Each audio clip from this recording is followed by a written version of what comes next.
All right, we are live. Let's go.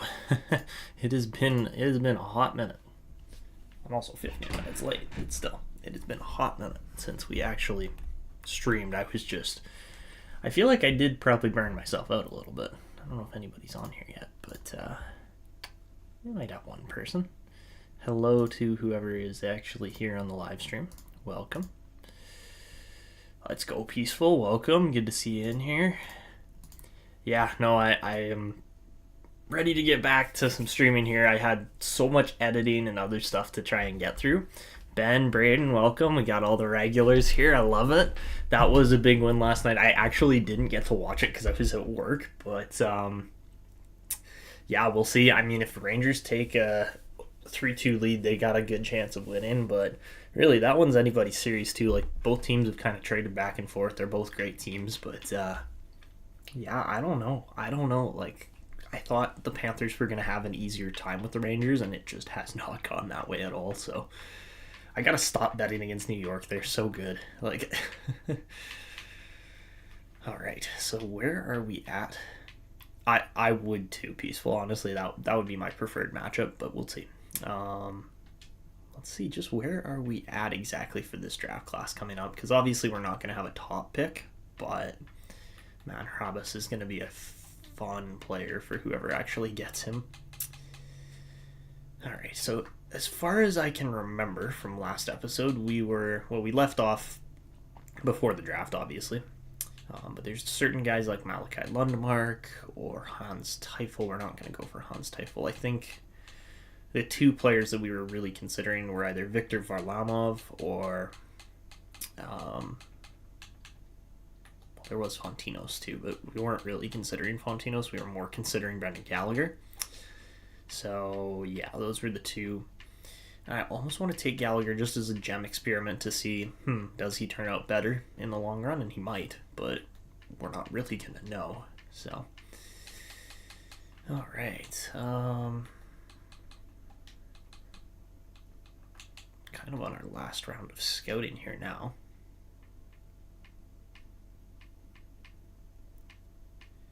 Missed the last. That is all good, Braden. It sounds like you were having a good time still, so absolutely no worries there. But yeah, in the last episode, we actually made the playoffs, which is why we kind of stopped up earlier than previous episodes, is because, yeah, we made the playoffs, and then our team they just performed better than I was expecting. So we aren't going to have a top-end lottery pick this year compared to previous years, which is fine by me. Like, we're finally starting to actually win, which is a nice change of pace. So yeah, I mean, it was a round one elimination. We didn't really go all that far, but yeah, round one knockout, and then the Winnipeg Jets ended up winning the cup. We were, let's see,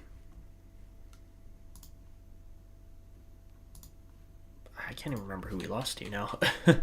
I guess it would have been the Devils? Was it the Devils? I might be wrong.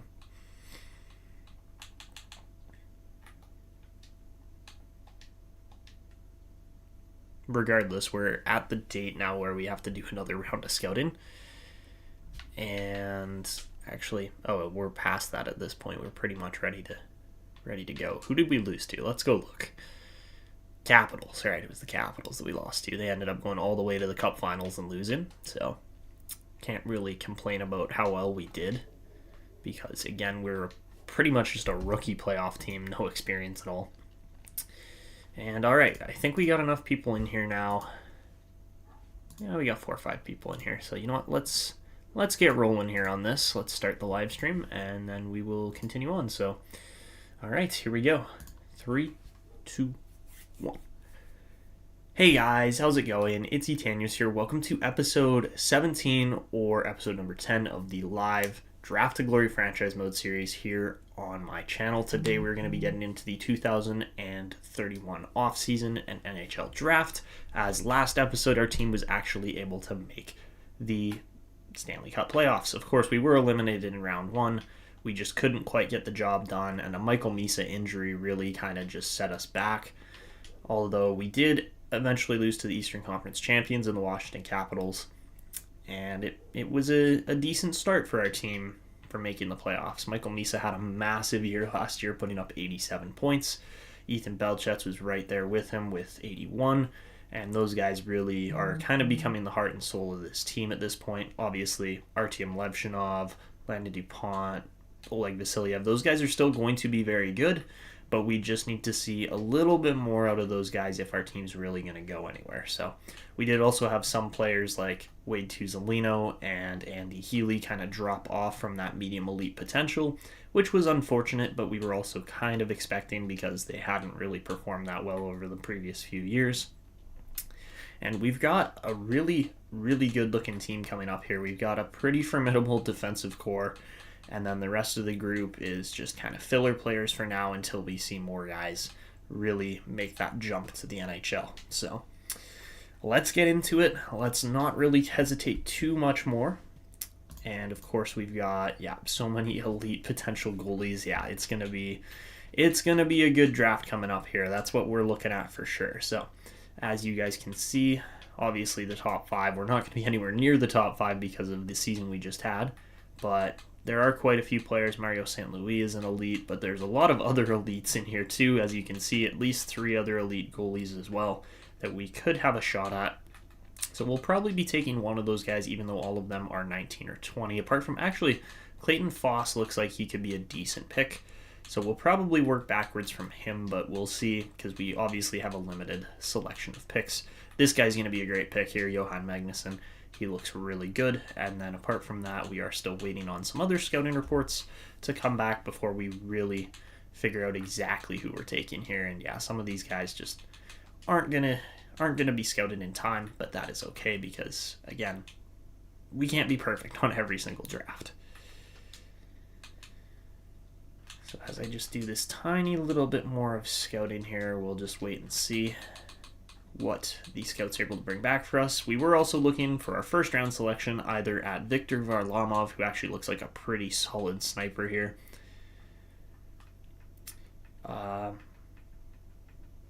I do not currently have a player locked in from my first round pick yet, so we will throw a little voting tag up here because it's really between 2 players here. It's either going to be Viktor Varlamov or it's going to be Brendan Gallagher. Those are the two players that we're actually looking at and considering, and we'll pick one of them probably. So I gotta sneeze. Hold on.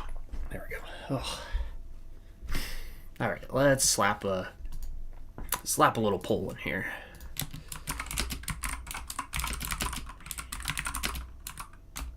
Thank you.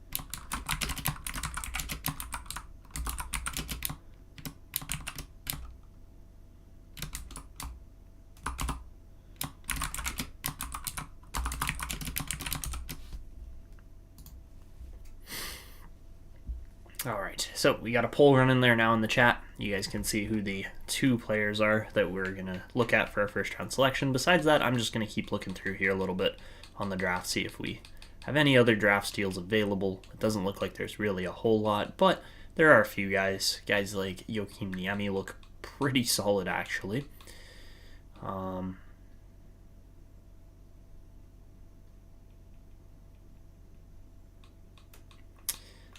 But yeah, there's really 2 players there that we're considering, so that's it. You guys can vote and just vote away. We're gonna start simulating up ahead here now, and I should probably do some arena maintenance because I don't think we've done that yet this year.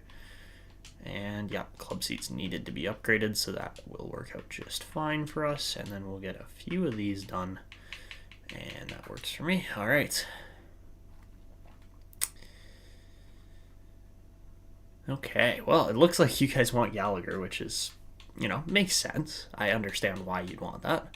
All right, let's simulate ahead here. So we've passed our club seat goal, and there's the lottery. St. Louis is going to get the number 1 pick. Not that there was like a franchise potential player on the table or anything necessarily, but that is going to be your draft order. I am going to keep track of that because otherwise I will forget. But the St. Louis Blues are going to get the number 1 pick. Pittsburgh gets a little bit screwed there. Nobody else really moves besides St. Louis from 3 to 1, so not really a disappointing lottery by any means for any of those teams. So, all right. Obviously, we didn't have 85% fan happiness at concession, but as we get into the retired players, here's who we're looking at this year, and it's going to be Philip Forsberg as the big name guy. He's 87 rated still, could have kept playing for sure. Jeff Skinner calls it quits. Teuvo Teravainen, William Karlsson, Dougie Hamilton, Josh Morrissey.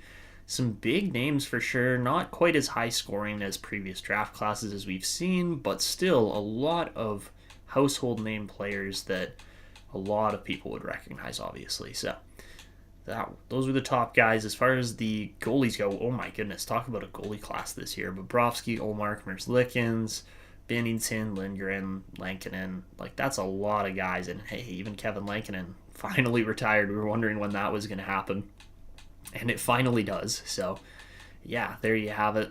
We lose Sean Walker this year, so that's a big name off of Newfoundland that we had been again wondering about, like how much longer is this guy actually going to stick around when we're losing this much. And all right, we actually lose Robinson, Sherwood, and Zahorna as well to retirees, which was kind of expected, honestly. So yeah, that is your retiree class for this year.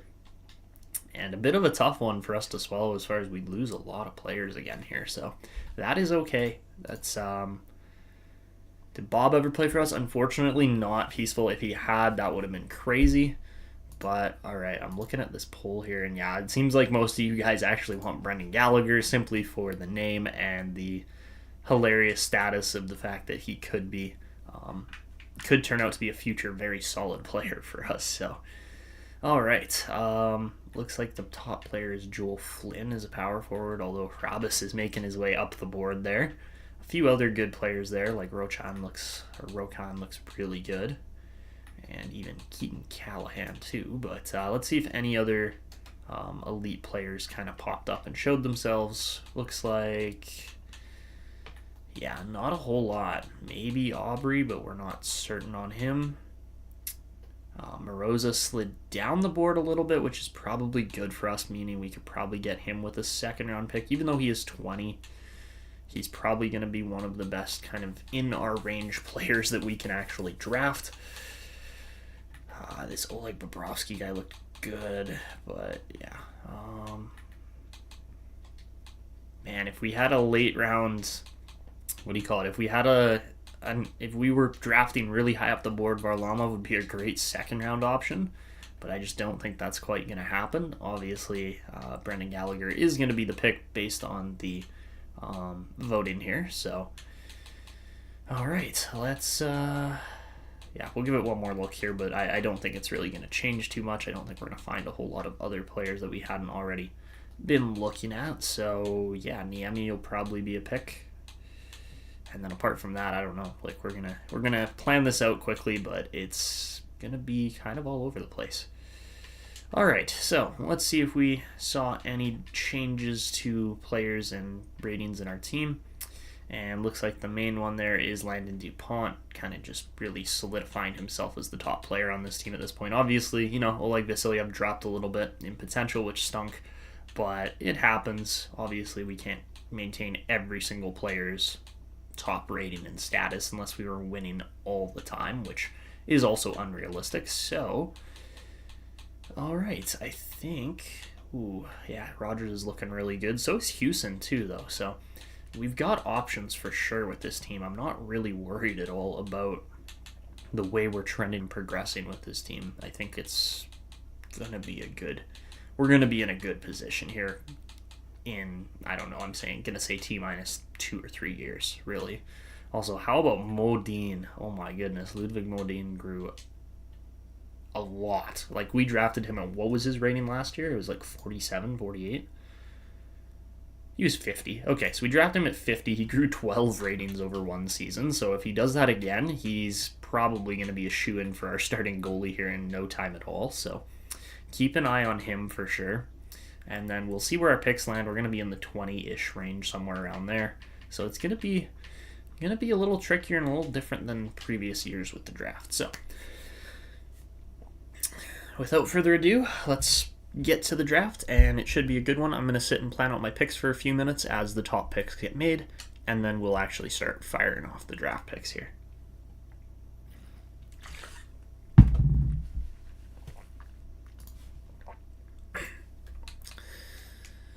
Alright, so the only reason I'm hitting offer trade here is because then I can actually go and view all of our picks.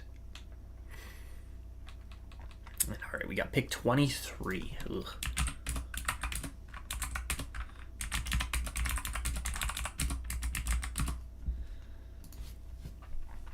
$221 is a late pick for sure, so that's going to be interesting this year. But, alright, let's go view the draft class. It does seem, yeah, definitely looks like, alright.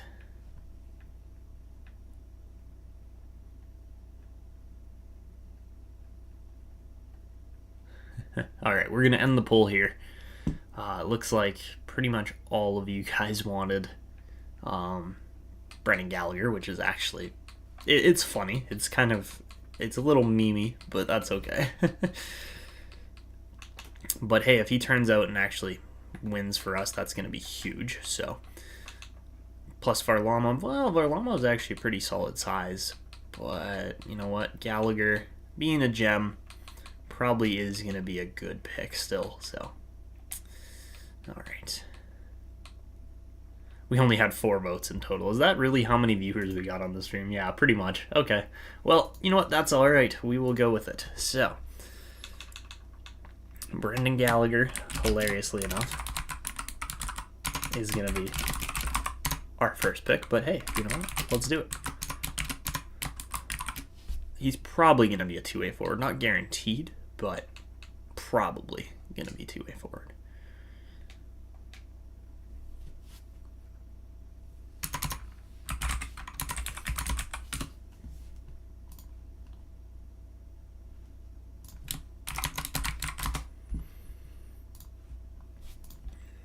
After him at 56, I have no clue who we're going with here. Probably Moroza. That would, yeah, that makes the most sense for me, unless you guys think we should go for Aubrey instead, but he's a bit of a risk. Same with Elijah Neal. Yeah, I think we're going to stick with the old reliable picks here. Actually, you know what? We're gonna be going completely off the board now that I'm thinking about it. We're gonna be taking the other elite guys here, so guys like Landon Robbins and Michel Bernier, and then probably a goalie if we can sneak it. We might be able to. It might not be Clayton Foss, which is okay because that just isn't necessarily going to be an option, but if not Kim Moeller, then UC Letavouri is probably going to be the other guy. So we got options. I just don't know exactly which one we're going to take here. But yeah, we'll try to take those other guys. Oh, Flynn is really nicely rated. Goodness gracious. He was out of the O, correct? Oh my goodness, look at that. Loaded on X Factors. That is a very nice first overall pick. Better than some of the ones we've had in the past, but we'll see. We'll see if he develops properly.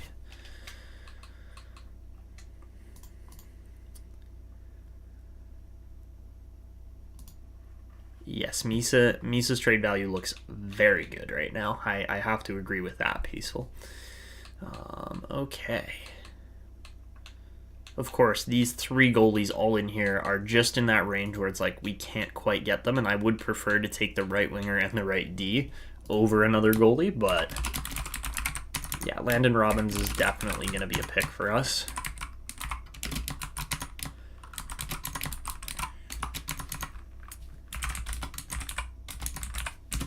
Because yeah, he looks He looks really good.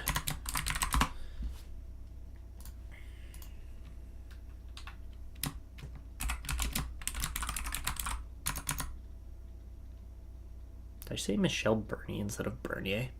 It's definitely Bernier.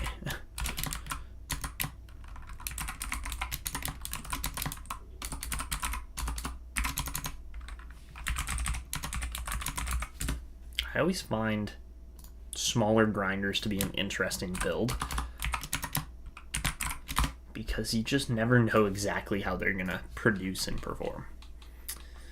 And then with Letzavuri, he takes us right to like our next pick after, because we've got 23, 56, 89, which we'll take those first three guys with. But then after that, our next pick is 122, which is exactly where Letzavuri is. And I don't know if we're going to have the pick to get him there or not, but we'll have to wait and see. Johan Magnuson, we're going to take with pick 188, which would be our 6th round pick, which is going to be a steal. Especially considering he's 6'2" already, so, and a gem, of course, but yeah, he's looking nice.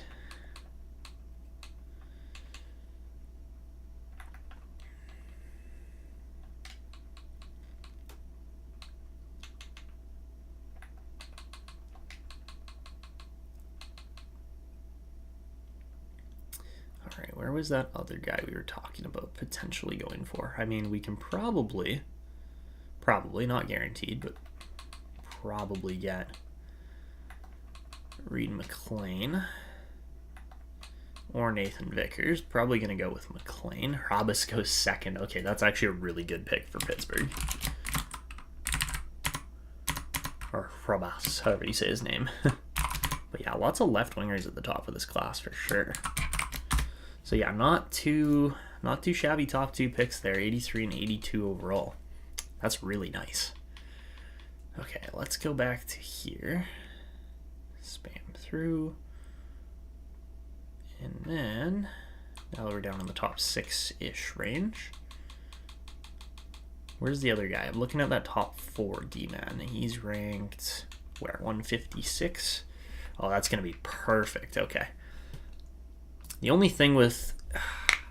You know what? We don't really need a whole lot more on defense. We have a lot of defenders at this point, so I am thinking we kind of skip on Niemi and instead go with, well, if we have the opportunity, go with these other 2 top 6 forwards instead. I don't think we'll quite have the picks for it. I think we'll miss by just a little bit, and Niemi will end up being the pick that we go with, but I'm definitely going to go with Reed McLean, or McLennan, sorry.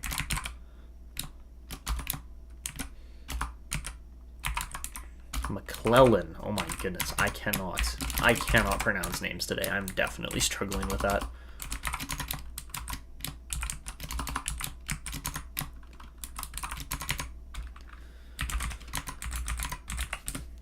But yeah, right-handed Canadian, we will take that all day.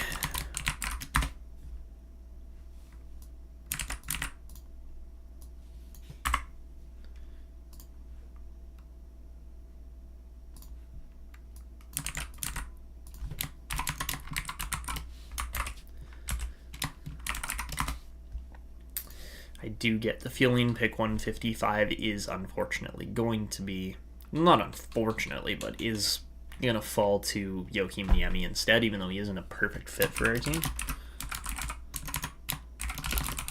But might as well draft the potential and see who turns out, right? So that's what we're doing here. Another right D. So we will take 2 right defenders in this draft. One of them is absolutely tiny, but you just never know. You never know if these guys are really going to pan out or not. Good Mormon. Yeah, that's... yeah. Is that Martin St. Louis? It is not, unfortunately. As much as it looks like it, it's Mario St. Louis. But yeah, very funny for a goalie name there, obviously. So, all right. That 3rd overall pick's gonna go right away here. I'm just trying to figure out who we want to take with the last pick. Maybe we'll just hold off on that last pick for 221 because I really have no idea who we're taking there. But all right, Rochan goes 4th, Lam goes 5th, and yay, nobody botched it this year. Good job. Good job, guys. Takes an actual level of skill to do that, which a lot of the time the AI does not have. Alright, so QMJHL for Rochan. Solomon Lam actually looks really good. Right wing out of the, was he O? Yeah, he was OHL as well. And then Keaton Callahan, also OHL.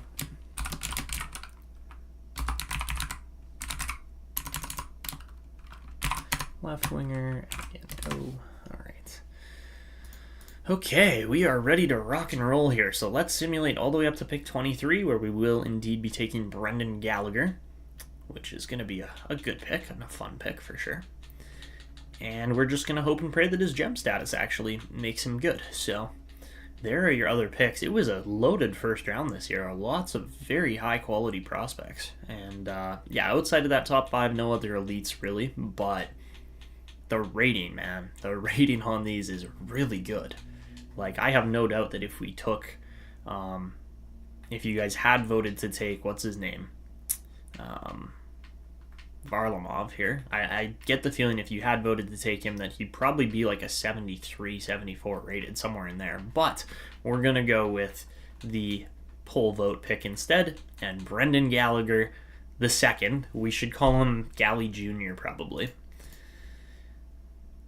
You think he's going to be 66 overall, you know, with that 3-year ETA? He's got a couple B ratings, so yeah, I wouldn't disagree with that. I think he is probably going to be in that range too. And okay, 64. So nothing spectacular, but solid, absolutely solid. So we will take it. We will use the two-way forward in our bottom 6. That's absolutely where he's going to slot in. And all right, not a bad first pick. Let's see how good Varlamov actually was, because he's going to fall to the second round. Edler was good. Fontinos was okay. McGinnis was 76 rated. That would have been a good pick. Well, you win some, you lose some. But you know what? He didn't even make it out of the first round, I'm pretty sure. He did not. Varlamov 74 rated. Ooh, that's a nice player right there. That's a very nice player. So, Teufel was 67 rated too. So we knew about these guys. We knew they were going to be good. But, yeah, wow. This pick right here, Gord McGinnis, was probably the guy that we should have drafted, if I'm being completely honest. But, you know what? We can't hit every single pick, right? So, that is okay. Let's get on to the next pick here. And this one is going to be way the heck off the board. We're going to skip over a whole bunch of other prospects, and we're going to take the guaranteed medium elite 18-year-old in Landon Robbins, and hopefully by the time he's 23, he's in our NHL lineup, and he's 49 rated, so nothing crazy spectacular there, but we will take it absolutely for a second-round pick, because really, this year, we had a good year, and we're just looking to build our prospect pool up even more with later round steals like that. Ooh, Elijah Neal was indeed a medium elite. We didn't know if he was going to be or not. Ooh, Nicholas Aubry also was a medium elite, so we could have taken either of those guys and been just fine. But we'll stick with our Robbins pick. I'm okay with that. And anything else? Ooh, Moroza, yes, of course. We knew Moroza was there. So, all right, on to our third round selection here. And I'm not going to take John Stasiak, as good as he might look. Instead, we're going to take Michel Bernier here out of the QMJHL. He should be in the league by the time he's 24. And he's a 54 rated right wing grinder. Obviously, we knew he was medium elite, but it was really just a question of rating with a 19-year-old like that. So we'll see. He actually seems all right as far as his abilities go. His scoring has been questionable at best, but we'll hopefully see an uptick in that now that he's been drafted. So, with our next pick, it does look like we have the option for Foss is gone, Mahler's gone, but it does look like Letavuri's still on the board. So do you guys think we should go with Letavuri, or do we go with one of those medium top 6 guys instead? I think that's probably the better play, simply because we have so many goaltenders already. Lapointe was really good too. What do you guys think? Like, Letavuri is available there.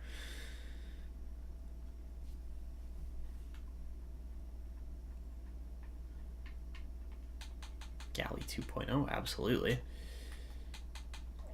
I'm scared Martin Wall's going to be a really good player, too. Like, he looks good. He's just 20. That's the problem, is he's 20 years old now, so. Will Vesey, honestly, not even a bad player, but I think we're going to go with Reed McClellan here. That's got to be the pick. I don't see why we wouldn't take him. We don't really need a left-wing power forward at this point versus a right-wing / center two-way forward. It's just perfect for our team needs, so... All right, we'll take him. Right-handed U.S. guy, and he's 49 rated as well. So, again, just gotta hope and pray that he turns out. Goodness gracious, just getting spammed here.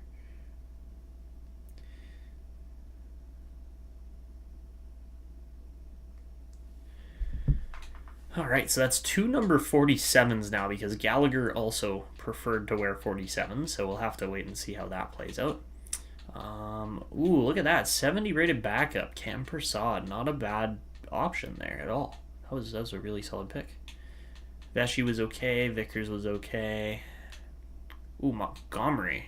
I missed him altogether. 58 rated. He is 19. But, yeah, okay. Not a bad pick there either at all. And... Wall was top 9, beautiful. I'm glad we didn't pick him because that could have been a serious mess up. Ledavouri was 59 rated, but he is 20 as well. So, in 2 years, I don't doubt that our players can grow more than 10 ratings. But Joakim Niemi, going to be the pick here. I just don't really think there's anybody better than him available on the board, although Trey Celios might be good. But we're taking Joakim Niemi as the guaranteed 18-year-old. 48 rated, so nothing insane there, but lots of room to grow still. So we're taking the potential over the overall, which I am fine with. We've done the opposite in previous years, and it hasn't turned out very well for us. So yeah. Okay, besides that, nothing crazy in round 6 so far. Anything else in round 5 that was crazy? Not really. How good was Celios? I can probably just skip right past him here. He's still on the board? No way. No way is Celios still on the board at 188. No, he's not. Okay, that makes sense. He shouldn't be. I must have just missed him right off the bat. So we have Chad Boynton here, which, again, we don't really need a goalie. We're definitely taking Johan Magnuson as our third defender of the draft, and possibly the best defender we're going to have a chance to draft. So let's not hesitate here. Let's just take him, see how good he is. And he is 55 rated at 18. Well, 18 turning 19, but still. Johan Magnuson could be the best pick out of this entire draft, potentially. We'll have to wait and see. But man, oh man, does he ever look good. All right, we got a trade option there, which we're obviously not allowed to take. And anybody at all. The 7th round looks pretty stingy here. Ooh, Dominic Card, not a bad pick for the Penguins. Have to respect them for that. Pittsburgh's had a good draft here this year, I have to say. All right, besides that, not a whole lot. Not a whole lot. Boynton was available. Ooh, Glass was actually a low elite. So that's a great pick by Columbus. And then for our last pick, I think we're either going with Erik Karlsson, but there's other options too. We could also go with Yuri Yakupov, who doesn't look bad, but we don't really need more defense. Redmond we're not going to take. Yeah, that's pretty much it. It's really like 2 players. Maybe we take Bebko. We could take Schubert as well, but I think we just send the slight risk here on Erik Karlsson and hope he's like medium 9 at the worst.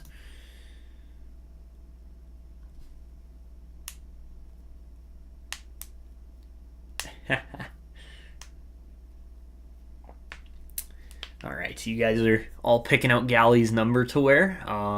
Has to wear number 11. Mario was an elite too. Yes, he was indeed. All right. 2.0. All right. You guys say number 22 for the new Brendan Gallagher, or Galley 2.0. And all right, we're going to go with Eric Carlton as our last pick of this draft. Not really going to hesitate too much on it. We're just going to go for it. And if he turns out, he turns out. If he doesn't, oh well, it's not the end of the world by any means. He's a 7th round pick at the end of the day. So we will stick with our decision regardless. And here we go. Eric Carlton is a medium bottom 6. Go figure.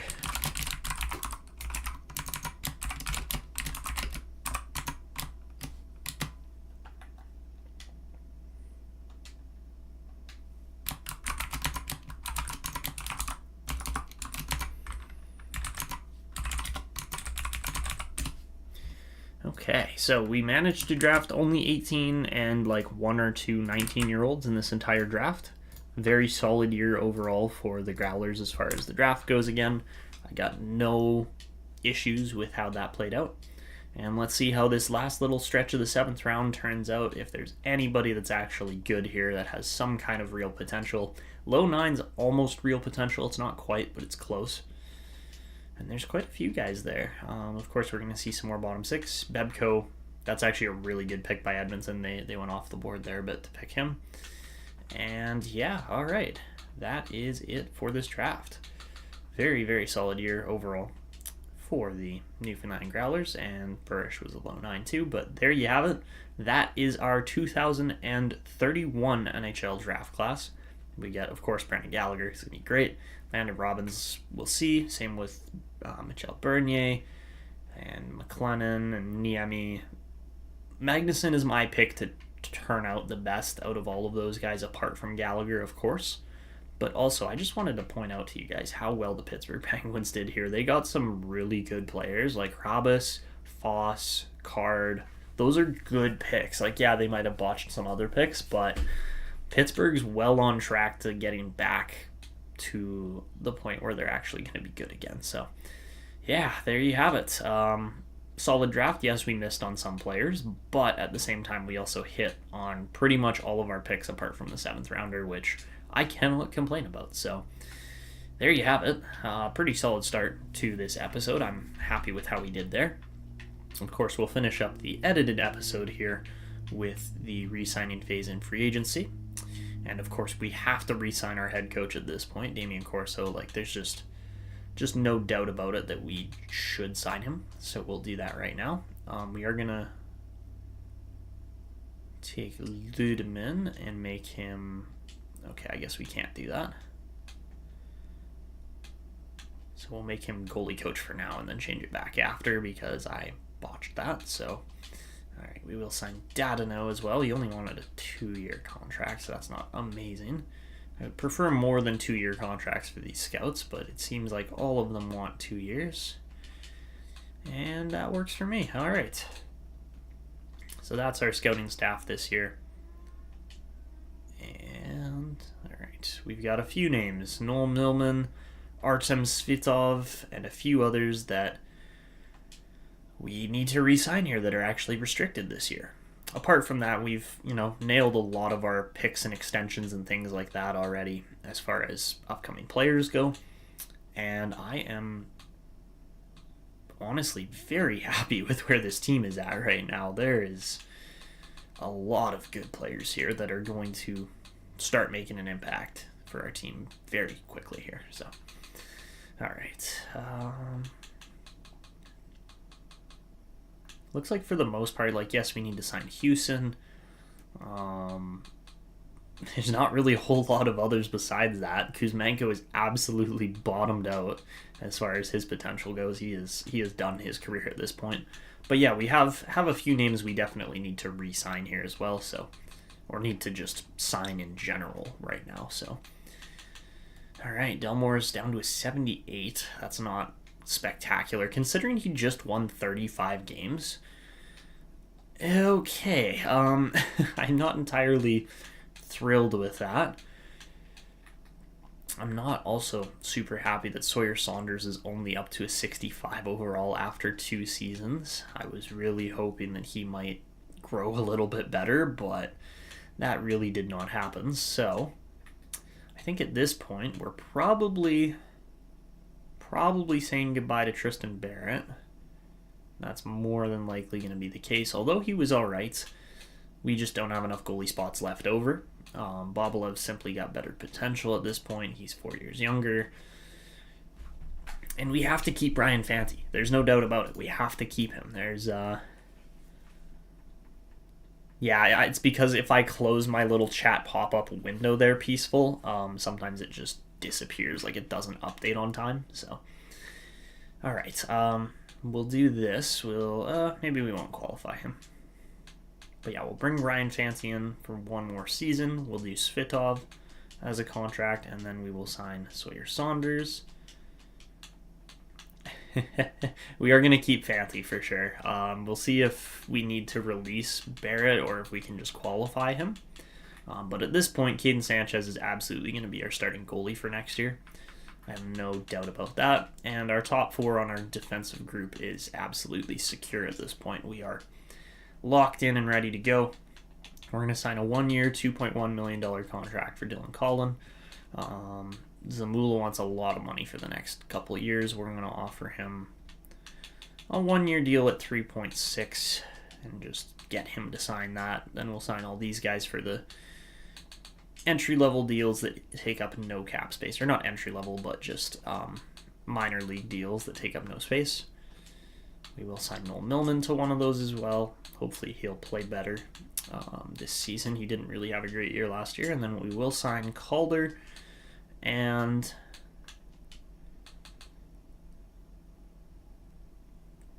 yes, I agree, Peaceful. We need that jersey retiree number because that would just be awesome. But all right, at this point, I think although Aaron Stamkos hasn't been bad for us by any means in Halifax, like he had a 29-point year 1 year.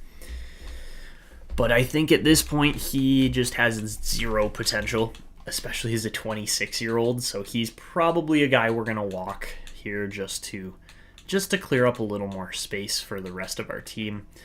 So yes, it is a bit of a sad day, but Aaron Stamkos, again, he was a 6th-round pick in 2025, so almost 6 years ago now, or I guess exactly 6 years ago now.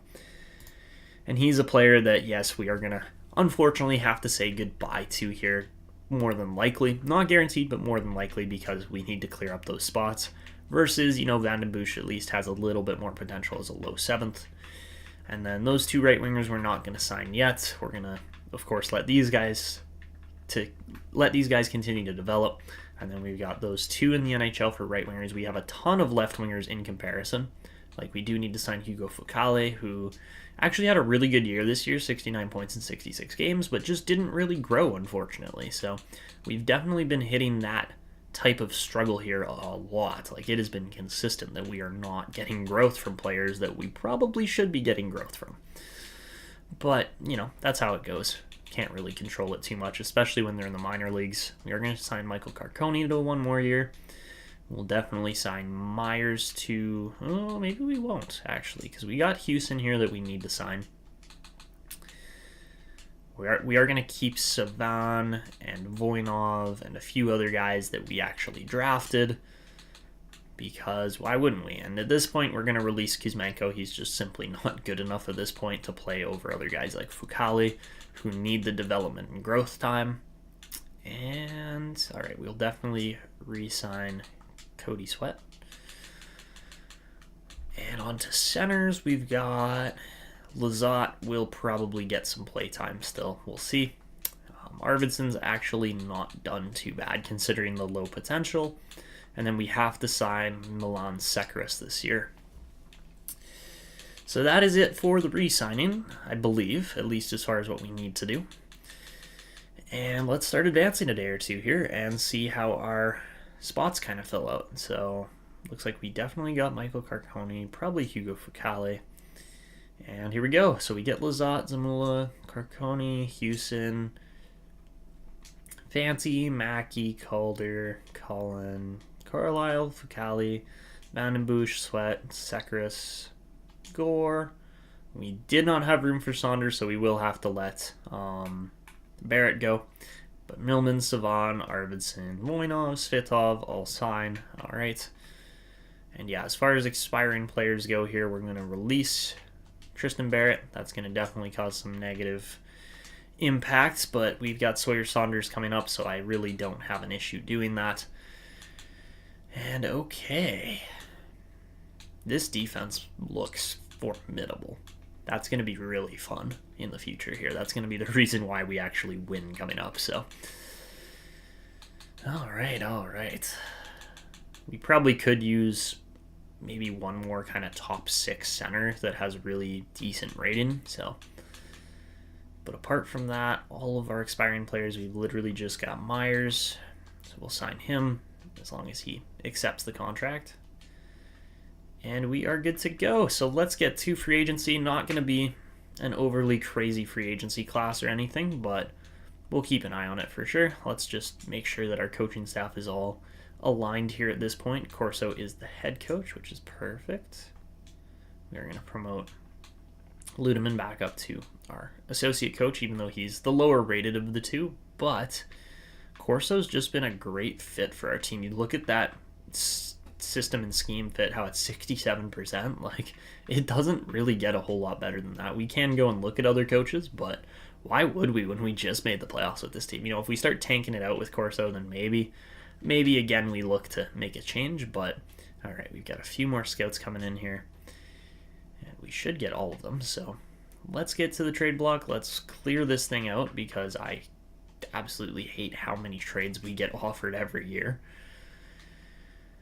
And all right, let's see how free agency looks. So again, I'm falling behind on the chat here.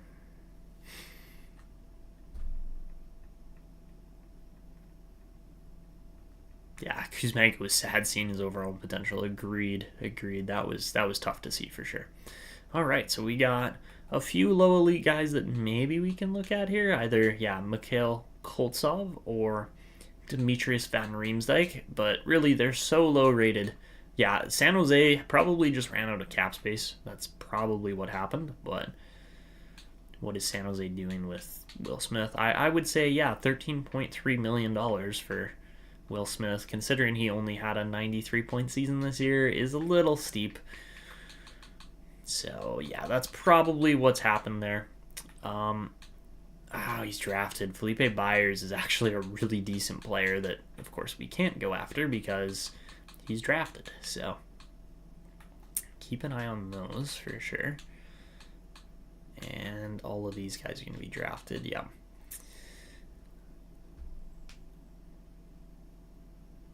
I don't know if they could have. I think he's too old. Oh, no, he is 26. They could have qualified him for sure. Well, he probably is qualified. Oh, no, he's not. Okay. Well, that's interesting. That's an interesting tactic there. I don't agree with it, but that's what happens sometimes. I don't know what else to tell you guys. Yeah, all right. Exactly, Real Divinity. They don't know what they're doing at all. So, looks like there's no free agents that we actually really want to pursue. I don't see why. It says undrafted. That's because he's a created player. It does say drafted by San Jose, so they should have. But of course, we can't actually go for him. I would love to, but we can't.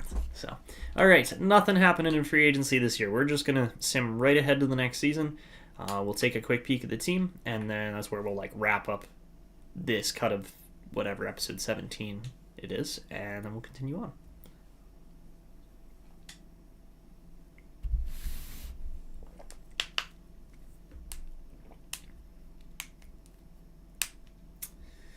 Yeah, no, we don't need the Pierre-Luc Dubois curse. We're already bad enough. Oh, man.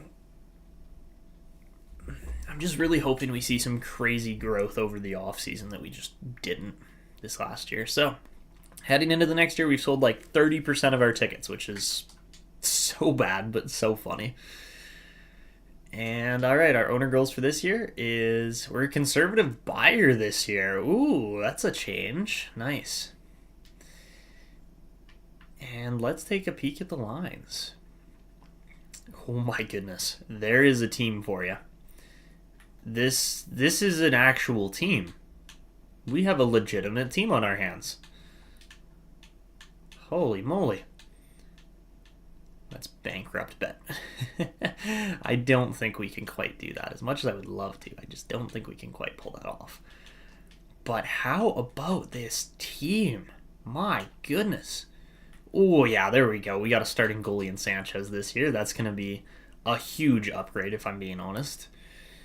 And look at that top line, all 90s. That's great. Healy looks really good, too. He's managed to grow and put on Total Eclipse, which he didn't have last year. And if I do believe so, Wade Tuzolino also got Lockdown. If it was fancy, easy 82-0. I bet you this team barely goes above 500, but somehow still makes the playoffs. Ooh, look at DuPont getting nice. That's the one we wanted to see, was Third Eye. Yeah, that's going to be really nice. Also, is Levchinov, he's still franchise. Just saying, he's still franchise. But man, this team looks great this year. Like, I am very excited. Yeah, this decor is going to be sick. Like, we need the bottom two guys still, but even if we swap some Lula over and then put Kirka in here, I think that's going to work too. It's a +1. Okay. Is it better with Colin? It is. All right, so we're going to keep Dylan Colin in there then, for sure. But yeah, we are going to put Kirka in there too. We got to have Jorg. And, all right, we do have to change. I don't know if I actually changed Kirka's number yet. I think I did. I remember doing it. But yeah, we actually have to go and edit that. So besides that, let's take a peek at the power play, because this power play should be the best in the entire league, pretty much. With a defenseman like DuPont and then the forwards that we have here, I don't see why it wouldn't be. The only other thing I think we're going to do here is, instead of Levchinov, we'll actually... no, let's run a 2D-man power play unit. I'm interested to see how that works. The only thing is, I'm not going to give Levchinov top minutes. We're going to give Holloway those top minutes, and then we'll go Levchinov and Zykov on the other one, and that should be really good. I did not. I had him on the wing, and it worked out perfectly for us. Like, I was very happy with how it went. So we're going to keep that the same this year. Yeah, I just don't see the point of switching that up, really. So, okay, and then we got the other three guys here that actually look really good, considering they don't fit together all that well. We will obviously swap Healy and Tuzolino. And then by doing that, I think we're going to be... yeah, we're going to have a heck of a power play coming up here. So that is the unit. You know what? We'll keep that crazy 4-man unit together, because that looks insane.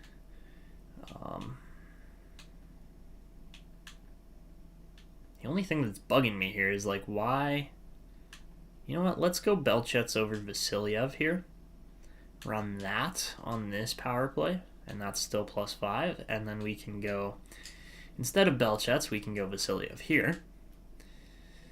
And, all right, that at least gets to... oh, that's only a 0. Ooh, that's not great. That's really not great.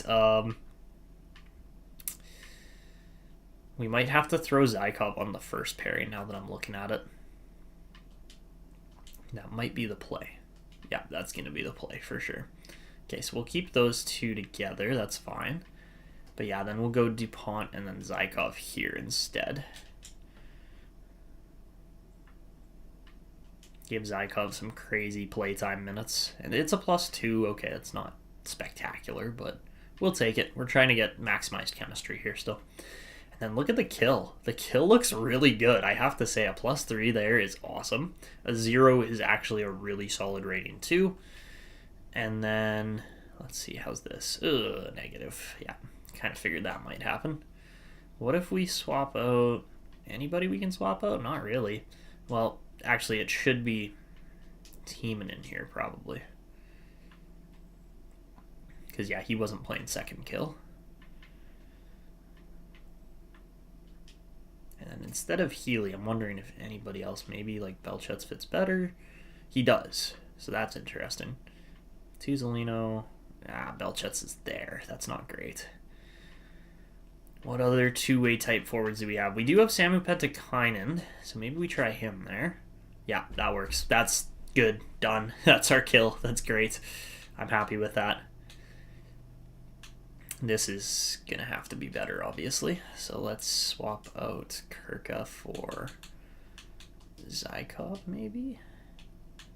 Slightly better. And then if we put Pentakainen here, that should go to 0. No, it doesn't? Really? That doesn't go to 0? Maybe it's because they're both offensive. Yeah, it's more than likely why. Yeesh, okay. Well, that kill is just going to be bad. There's no doubt about it, but there's nothing we can really do about it either. And then, yeah, okay. This is not going to be great. But we'll have to stick with it because those are our best killers. So, all right, as far as extra lines go, there shouldn't really be a whole lot of question here. Apart from why are we running... I get the point of running DuPont and Levshunov together as far as point production. But we have Weston Holloway, who's a lefty. And why wouldn't we put him where he belongs, if I'm being completely honest, which is top pairing lefty. And then run Zykov and Levshunov is the second pairing, and then Kirka, and yeah.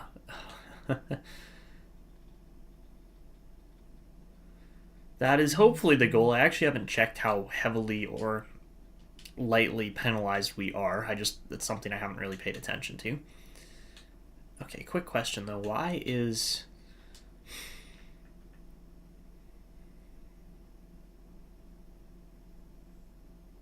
You can never make it 0 positive. Yeah, because you got to have like all the defensive X factors for it to actually work well. I think that's the only way it actually works properly. And if you don't have that, then it just is impossible to use, really. So, all right. Great 3-on-3 lines, though. Obviously, those are gonna be nice. And Misa and Belchats, we're going to change that up just a little bit. We're going to go Misa and DuPont as the 2 extra attackers. And all right, I think we're ready to rock and roll with that lineup. It is such a drastic improvement over last year. Like, it's not even remotely close, really. So, and then I think we have to throw Sawyer Saunders in as the backup this year. And then, of course, keep Ryan Fanti in. Well, maybe we won't keep Ryan Fanti in, but we'll see. We'll see. I might do that. But yeah, anybody else have decent potential overall? Not really. Like, yes, obviously everybody has somewhat decent potential. We are going to play Valaquette, or Valaquette, however you say his name. I literally can't say his name. But we'll throw him in over... Let's see, who's the lowest potential here? Probably Myers, if I'm being completely honest. Does anybody get decent chemistry? Nobody gets decent chemistry. Okay, well, that kind of stinks, but we'll make it work.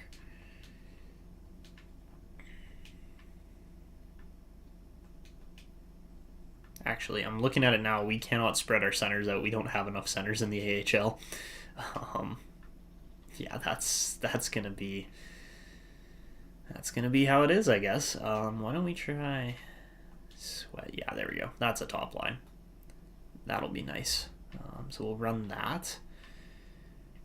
And then I am going to throw Savan up here. Sekras and Engel fit gorgeously together there. And then I'm wondering, does Fucale... Oh, yeah, Fucale's going there. Absolutely, he's going there. But then, of course, we still have Valaquette, who fits very well on the bottom pairing. Actually, he's a second line guy. Let's put him in there over Savan. Hopefully that improves the chemistry with those guys playing well. And then, yeah, we've got Jay Swanson playing bottom line, which is interesting. Are his face-offs okay? He's got 60. They all have 60, apparently. Well, we could put Savan in as a center. That might be better. But yeah, like, not bad forward chemistry there, I have to say. That's better than I was expecting, for sure. Rogers just does not fit there at all, but that is okay. Oh, there we go. We'll just swap Van den Busch in. Yeah, that's great. Oh my goodness, that is a great defensive group for the Miners, I gotta say. Alright, so we're gonna start... I think we have to start Ryan Fanti this year, because he's been absolutely amazing in the past when he's gotten to play more than 20 games. So we'll start him, and then we'll have Sawyer Saunders to grow and learn from him as the backup, because obviously at this point Svitov is 24 and probably never going to make the league. Actually, at 24, yeah, okay. Well, he probably could make the league, but we're not going to really give him that opportunity. So there you have it. That's our lines for this year. The only other thing we have to go and edit, give Fanti the C and the A. Or in the A, sorry, yes. I would if I could. Unfortunately, you can't list goalies as captains. Like, that just simply is not allowed anymore, based on how much Roberto Luongo abused it. We are going to give Jorg Kirka number 91, because he wants 19, but obviously Healy has that number already. And then apart from that, I think all our other numbers are good. Ooh, no, Zaikov's number 51 still, so that's supposed to be 55. All right, we'll edit that for sure. And then I think we're good. I think we are ready. The only thing I might do is look to make like another roster move or something and bring up a better forward. Because right now, if you look at how many defense we have, like, we have way too many defense. Like, Zamula's the only one we should have scratched. Maybe Zamula and Carlisle.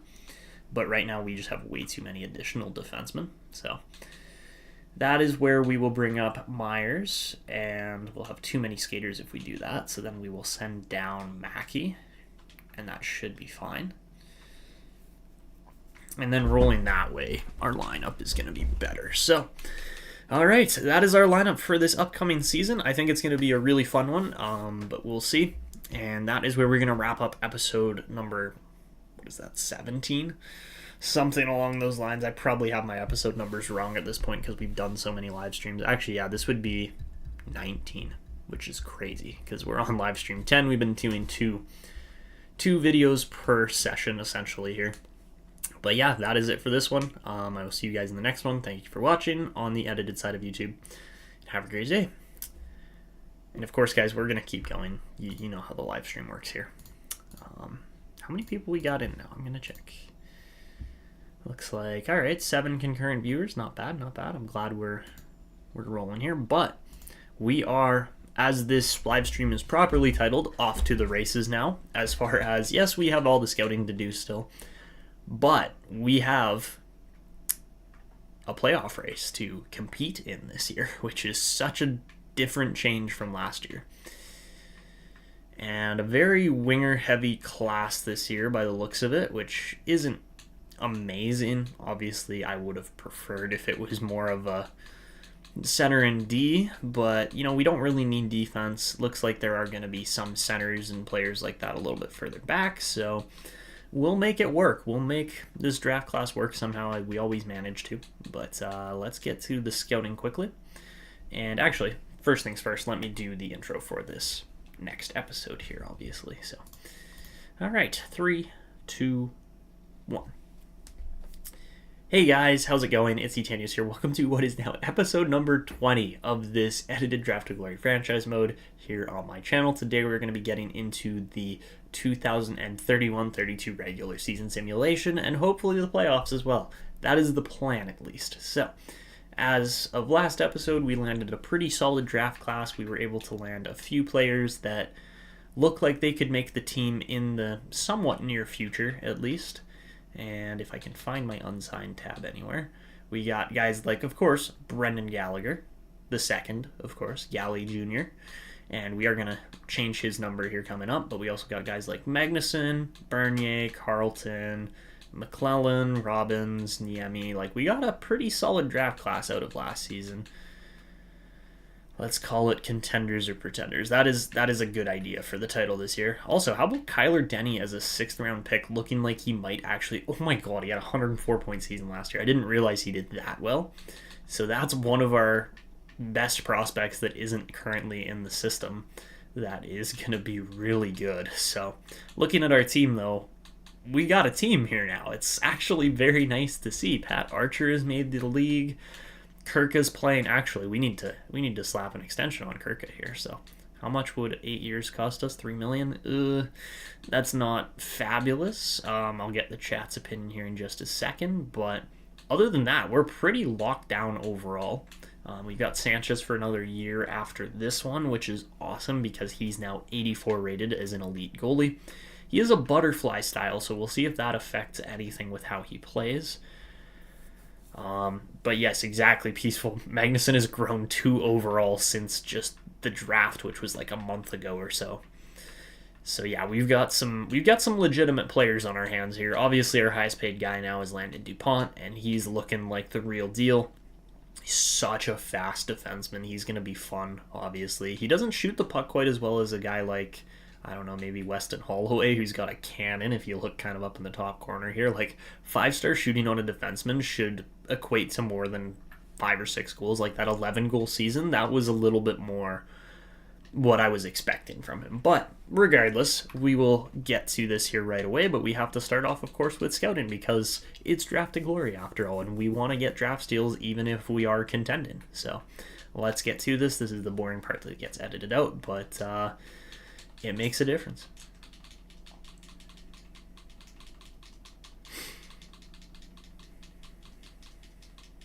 Not a whole lot of Russians again. That's kind of surprises me every year. I'm like, oh, there should be a ton of Russians. No, not really.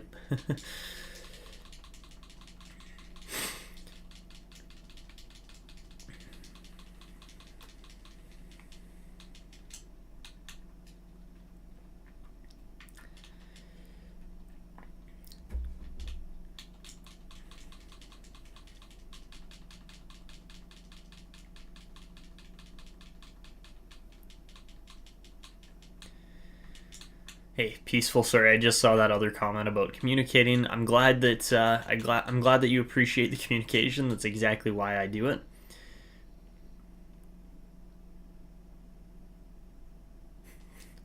Don't we all love spending 2 hours just into franchise mode for scouting? Yep, pretty much. Yep, it's great because it's the satisfaction after the fact of when you pull up a whole draft class and you're like, there's like 12 elites in this draft class. We can get all of them.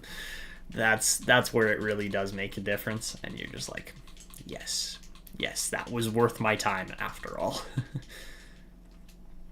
We are going to need another SHL scout this year, I am noticing, so we'll keep an eye on that. This might be the region that goes, if I'm being honest. There's really not a whole lot of players there in the, what is that, DEL this year? Yeah, there's not a lot of players in the DEL, so.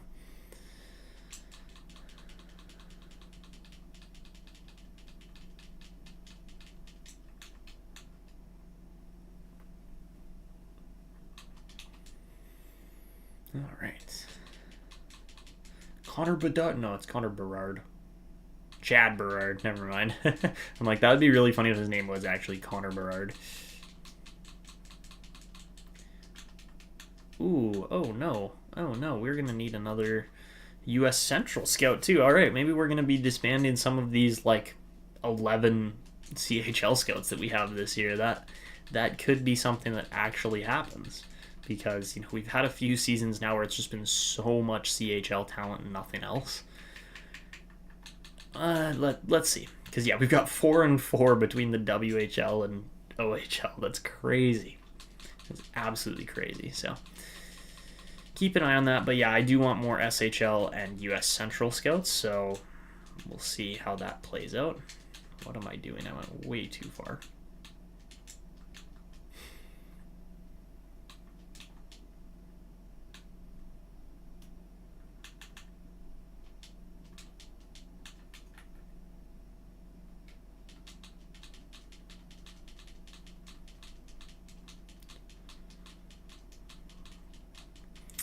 Yeah, it makes a big difference. That's for sure. Real Divinity, like it's as tedious as it is worth it at the end of the day, because when you find those couple draft steals that are gems and eventually turn out and make your team, that is just like full circle. That's where it's worth it. So, all right, we're not going to change the Q. The QMJHL seems to be fine. I'm also going to start my OHL scouting with MacArthur because he's higher rated, so we'll get better scouting at the front end of the draft, which is exactly what we need.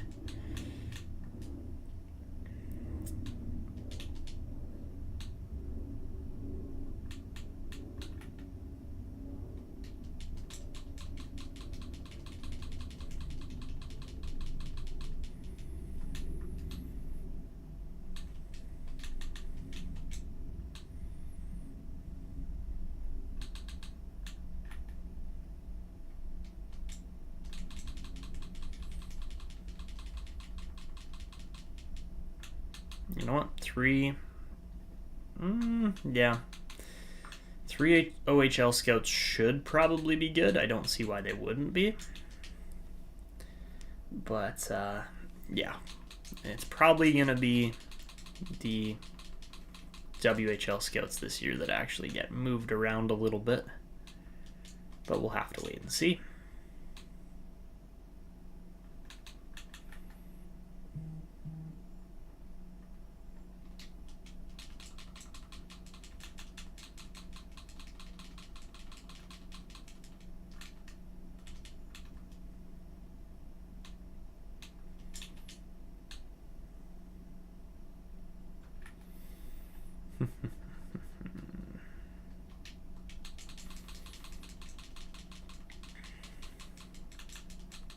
Yeah, we're definitely going to move. I've figured out where we have the gaps in the scouting, obviously.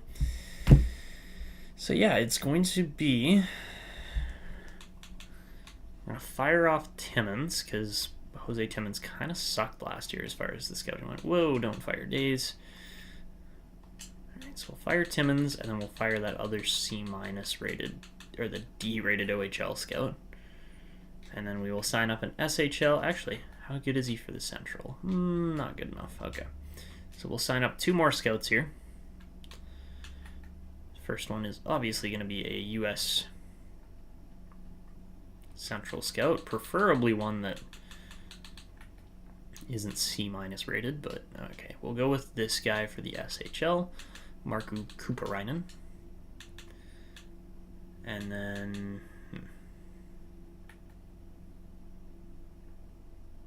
let's go with Hugo How do you even say his name? Vigneault? Hugo Vigneault as the other one.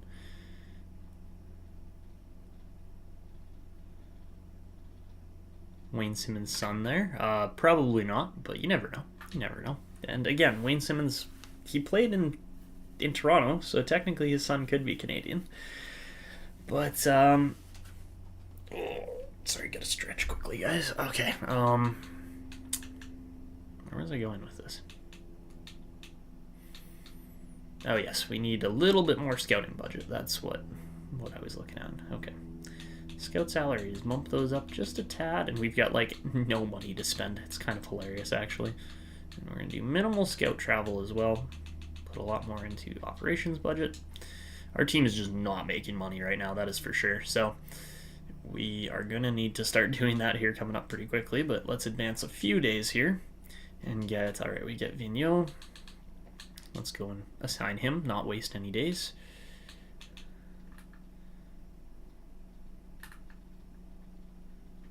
Relocate him to the U.S. Central, because we need one more scout there.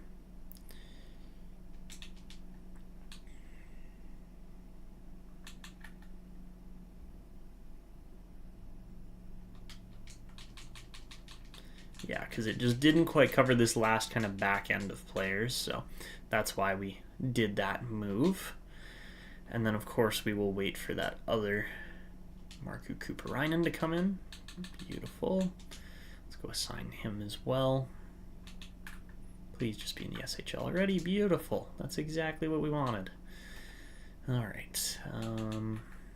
We didn't really get all that far. Yeah, like we got up to 130 something there. So yeah, we'll get a few more of these guys scouted. We've had some decent luck so far in the SHL. Oh, at least when it comes to scouting. Apologies, guys. I got this big knot in my neck right now, so that's why you see all the neck stretches. Definitely just need to take a massage gun, maybe some, like, I don't know, oil to it or something that'll just, like, relax it a bit. But anyways, let's start simulating, because we need to get up to the regular season, but we can't do that until we actually get up past what is going to be the second there, because some of our scouts had to go past the first. Apparently Raimo Timonen got injured, but he should be healthy within a day or two. Yeah, it's preseason after all. Those injuries don't really count at all. So okay, and 5 goals in 5 games for Ethan Belchets. It's, to be fair, it is preseason, so that doesn't mean squat. But round 2 of scouting obviously is just as quick, really. At this point, it's even quicker because we don't have to wait on reassigning any scouts, and then we just go up to the date of November 11th, so, or 10th or somewhere around there, obviously, right? So.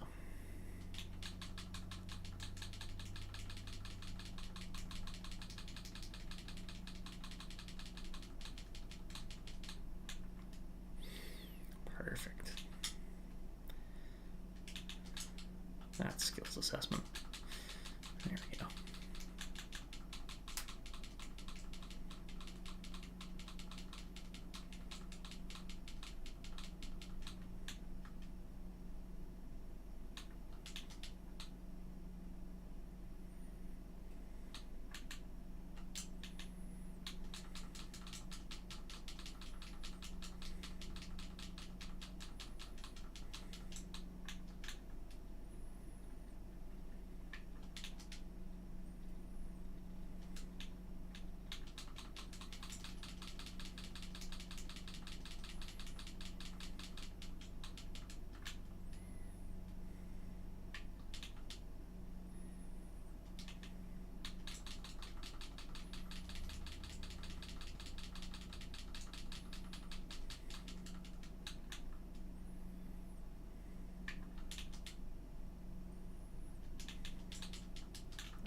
Keep doing the wrong one there. Come on. There we go.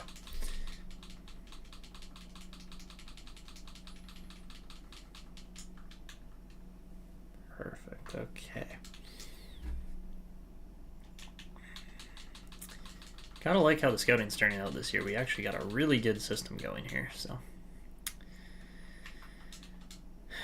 How you guys doing in the chat? Bored out of your minds? Just like me? Yeah, that's... Yeah, about right. What's your guys' score prediction tonight for the Rangers and Panthers? Love to know that. Oh man, I'm gonna have to redo all of that scouting. Having brunch. You know what? That is probably what I would like to be doing right now too, is eating while I'm playing, but that's okay. Peacefully playing a game right now. You did fair enough. Fair enough, guys. That is all good. I don't blame you for that. 4-3 or 3-4. Okay, so is that 3 for the Rangers, 4 for the Panthers, or vice versa?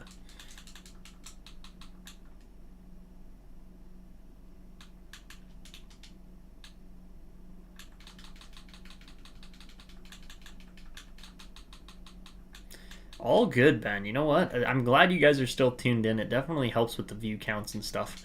So I appreciate it. You know what? I get bored doing scouting too. 3 for the Rangers. All right, interesting prediction there, Real Divinity. We'll see. I mean, I think the Rangers can score more than that, but if Bob shuts the door, you never know, right?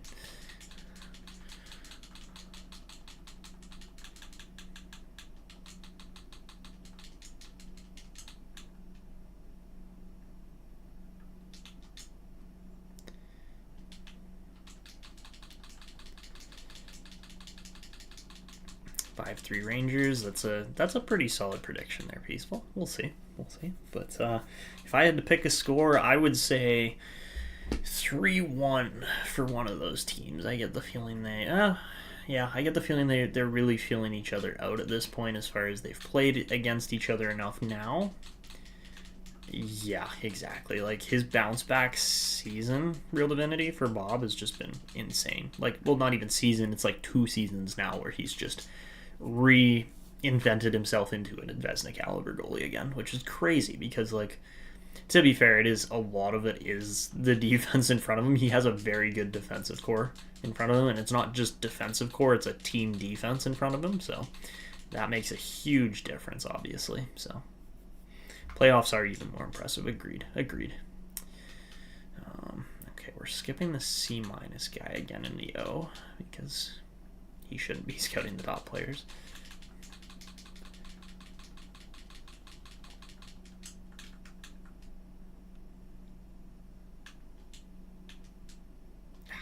What am I doing? Goodness gracious.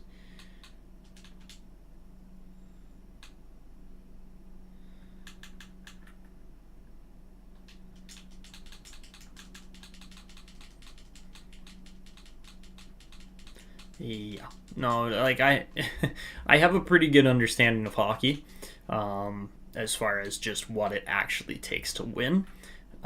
Simply just as far as like, yeah, there's the physicality side of things, which playing like I've only ever played house hockey my entire life, but like my dad coached myself and my two younger brothers' teams, and when we were all playing house hockey at the same time, he was coaching 3 seasons a year essentially of hockey. So yeah, goaltending's a big help, but at the same time, your goaltending doesn't have to be the focal point of your team. Like, yes, you need square, solid goaltending, and you need a save when there is one. But if you give up a high danger chance, you can't be mad at your goalie for letting in a goal. It's called a high danger chance for a reason. As far as there is a good chance the other team scores, but that was one of the main coaching tactics and systems that my dad put into all of my teams that actually won. As far as when my hockey teams would win tournaments, yeah, Price is an example where yes, you really rely on good goaltending because the Canadians were a good team, but like they weren't. There's no way they were better than Vegas or Dallas in those years. But regardless, it really comes down to more of this, yeah, team system, as far as if the entire team buys into back checking hard and breaking up plays and always having pressure on the opposing team, it makes it impossible to play against for the other team because the other team is just constantly being swarmed and overwhelmed. And yes, if you end up against a really, really high skill team, then maybe they're able to pass around you and make plays. But for most teams that are similar skill levels, whichever team is more aggressive and more committed to defense is going to win the game. It's as simple as that. Like, hockey really isn't, as much as it looks like a complicated game, it's not. It's really just a game of, well, everybody says a game of inches. It's a game of breakdowns. You only score a goal on the other team if the other team has like 5 or 6 breakdowns, usually.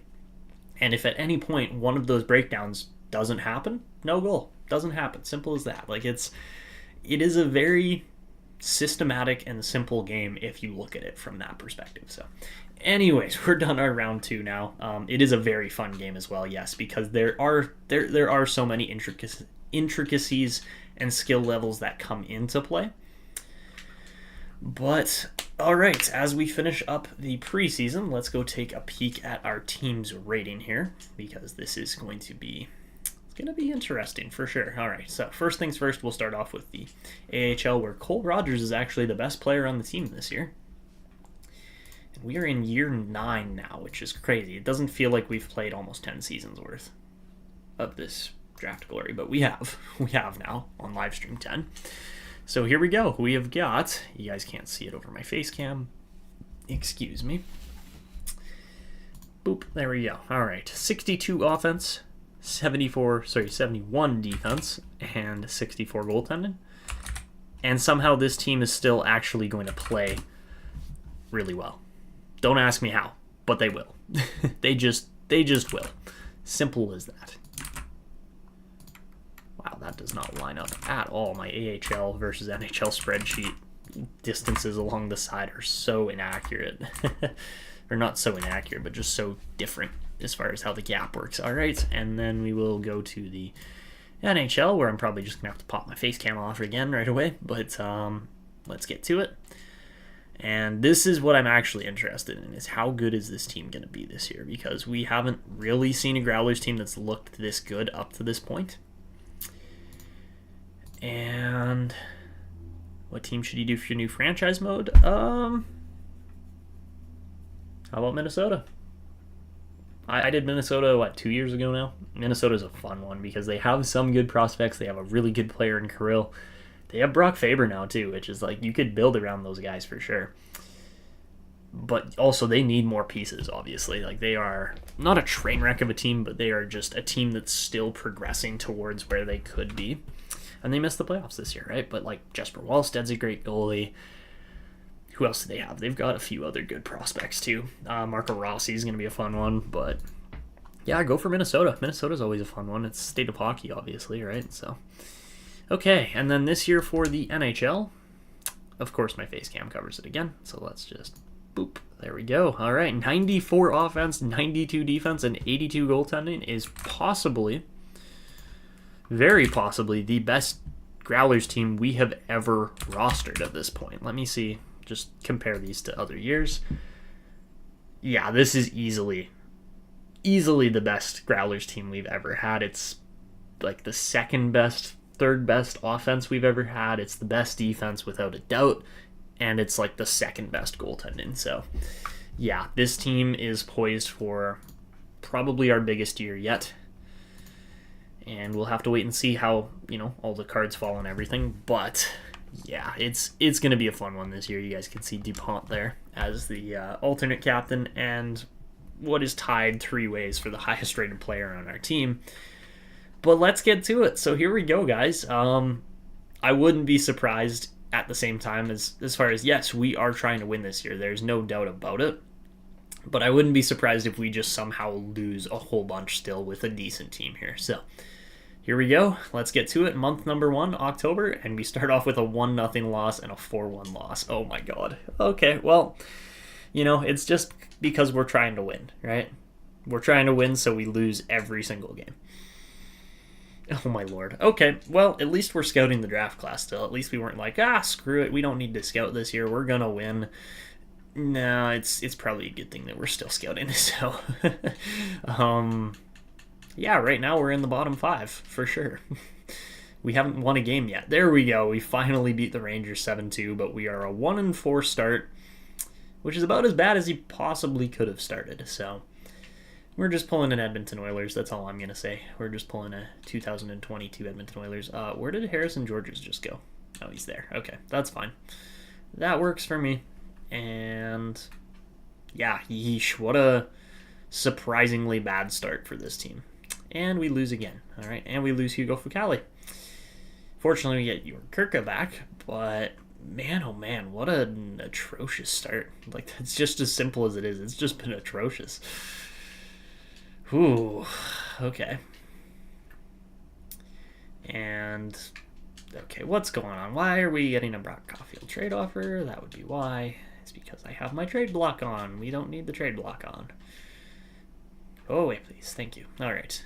Can we focus on winning? Please.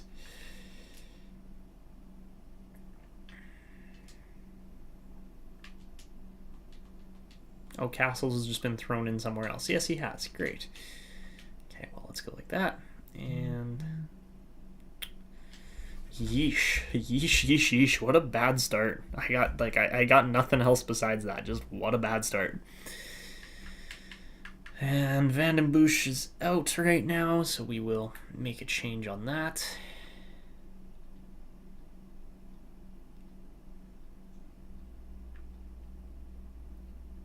Who else got injured here? Yeah, Fucale, which isn't great because Fucale actually looks like one of the few prospects that could still make this team. Kuiper, I've pretty much given up on at this point, but we'll see. I mean, we're still playing him at least, right? So that is a start. We are going to put Van den Busch back. Actually, you know what? Screw it. Let's put either Calder or Gore. Okay, we'll go with Calder. Let's put Calder in there instead and then swap Mackey out for Rogers. Has he dropped to 7th yet? Yeah, he has. Okay, so we probably shouldn't be playing Harrison Rogers over other guys like Logan Gore and such, but we are. And yeah, we'll see. We'll see what happens there. Okay, continuing on. We are currently 1-6. We get 2-6, 2-7. 2-8 to start the year. We are hands down. Oh no, we're not hands down. LA and St. Louis are right there with us. Same with Minnesota too. But we are tied for the worst record in the league after the first month. So yeah, simply put, not enough scoring. That's it. Like I got nothing else. We have not been able to outscore any issues on our team up to this point, so we need to change that. But, alright, we'll go up to November 12th for our next sim date. And can we start winning? There we go, we're 4-8. That's a little bit better, especially for this team. Alright, and then we would lose one, win one, lose another. Oof. Oh boy. I got nothing. I got nothing. This team is just simply not playing well enough. Kyler Houston, though, looking okay. I gotta say, he's looking better than most players right now. What's the scoring like up here? 14 points for Vasilyev. He's playing great. And 11 and 17. 16 for Belchetz. 8 for Tuzolino, 11 for Teravainen, and 12 for Healy. Like, that's good. That's good scoring overall. I'm not upset with that, but we're just not getting the job done here, and I don't understand why entirely. There's no way to improve this chemistry, hey? No, none at all. All right. Well, if we're rolling 3 lines, I'm going to swap Carconi out for Archer because I want Archer to actually start scoring. Because he hasn't yet, and that needs to start happening if we're going to have any success. DuPont manages to get, I believe it was Elite Edges there. I might be wrong. Might have been Send It or Tape to Tape. He got a new X Factor regardless. Like, that's what happened. He only has 7 points in his first 15 games, which is not great. Ooh, Levshinov. Ooh. Oh, God. That was gross. Oh my God. Big face smack? Yeah. How is Levshinov low 4 now and 88 rated? Like, come on. Come on, game. What are we doing? Oh my God. That's disgusting. Simple as that. He just had a 71-point season. You're going to make him a top 4 defenseman. Went from low franchise to low 4. Yep. Oh, it's okay. We got an elite defenseman beside him, and unless Zykov pops off to a low franchise, I have no worries about him. I think it's safe to say our goaltending's not really doing the job though right now. You guys might not be wrong as far as if we put Ryan Fanti in, that things might go better. But currently, we are 5-10. Currently only have 10 points in the season. We are the 3rd worst team in the entire league. And yikes. That's all I gotta say is yikes. Good thing we're scouting, right? So it was simply because I came out so confidently being like, we're going to make the playoffs this year. We're off to the races. We're ready to go. And then we just tank it. We just absolutely suck. Simple as that. All right, so up to January 15th here or so, give or take. Round 3 of scouting is on its way.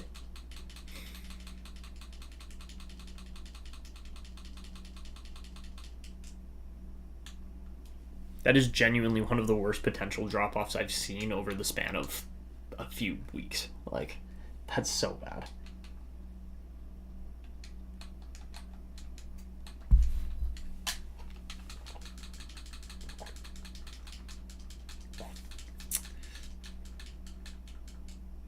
First place in the NHL? Nah, first overall pick.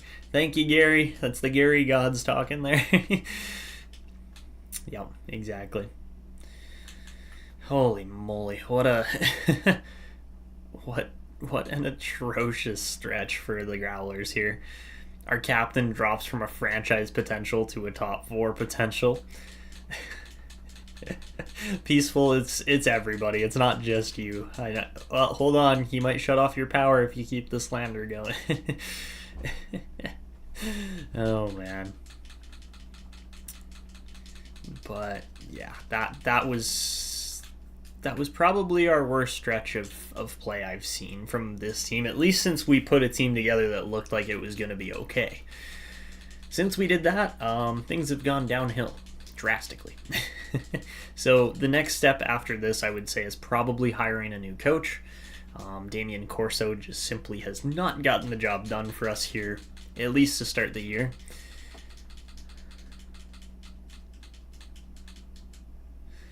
Not much to do but tuck the tail. Yeah, you might not be wrong there, Real Divinity. We'll have to wait and see. But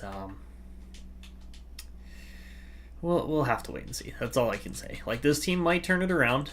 If we make a coaching change now, it might happen, might help. But at the same time, you know what? Ride the season out. We're committed, right? We're committed to seeing how this team does, at least. And They should do better than this. Simply is. Simple as that. Cannot put it any more simply. Yeah, hopefully we can turn it around. That is the goal. But at the same time, another top pick probably wouldn't hurt our repertoire of forwards either. So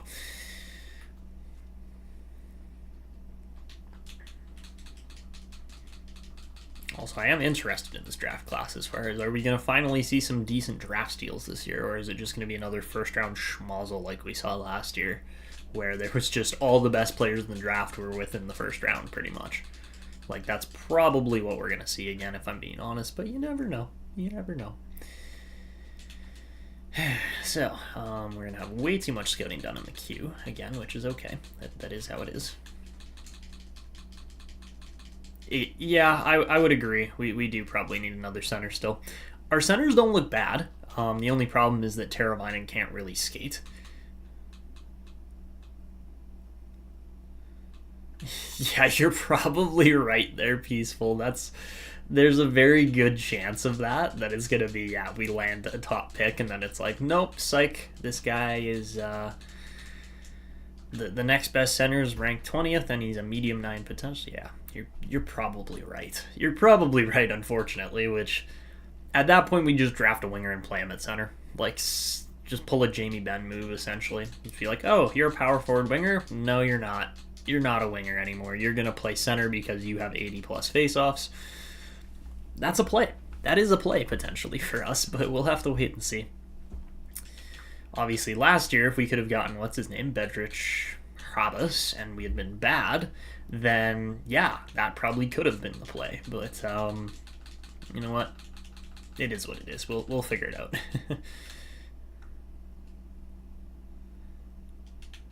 It's true. Yeah, the AI generated players always have good face-offs, but it's more so the matter of that they're good, but they also won't grow necessarily with face-offs either. Even if you are playing them at center, it just won't make a difference. They'll always have like 82 face-offs or something like that. But yeah, who knows? We'll actually go and check out the draft class here in a bit once this kind of next round is done and we're on to like the potentials round. We'll pay a little more attention then, but as of right now, it's just crunching the numbers, crunching the spam to get it all done. And who knows, maybe we'll get a 70-plus rated center later on. That's something I always try to just kind of manifest into existence. It doesn't happen every single year, but every now and then you get like a 70-something rated 19-year-old and in like the 3rd, 4th, 5th, 6th round, somewhere in there. Obviously, it's been a while, and our most recent guys to actually have that happen are now medium 6 wingers, but you know what? Again, you win some, you lose some. So I gotta stretch my back a little bit there.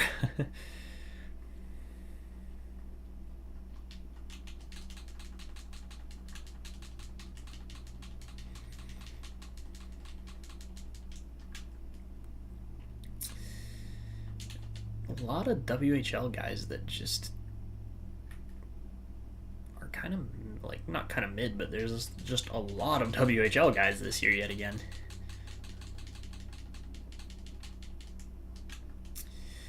Okay. Round 3 is done. Beautiful. Maybe the head coach not being higher rated hurting the team? Possibly. Yeah, there's a very good chance of that. So you know what? Let's go look at the coaches, just see what's available. I'm sure there isn't going to be... Oh, there's actually a surprisingly decent amount of A-rated coaches this year.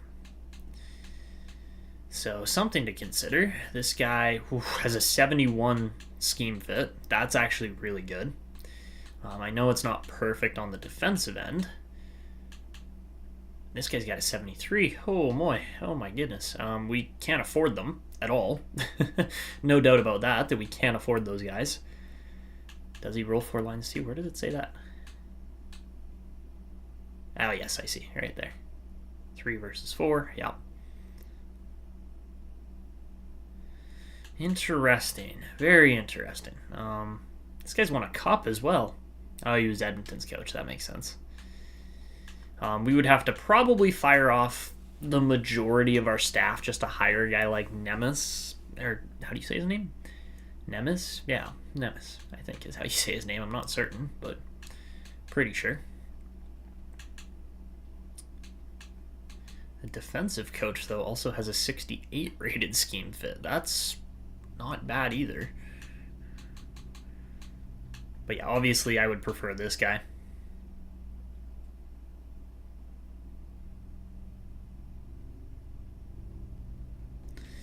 I would prefer that guy, obviously. But let's just go take a peek. Yeah, can't afford it. Absolutely, we can't afford it. We have nowhere near the coaching budget to do it.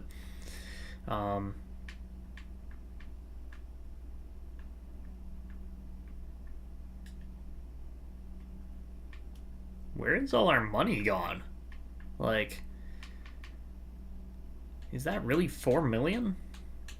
I guess 1, 2, 3. Yeah, okay, I guess that is 4.6. It just doesn't look like a lot. That is the problem. Yeah, we really do need Nemes, and I don't think we can afford him at all. So, hold on a second. He'll take up, yeah, exactly. He'll take up so much. Even if we max out our coaching budget, which, can we? That's a max coaching budget. It's 5.6, or sorry.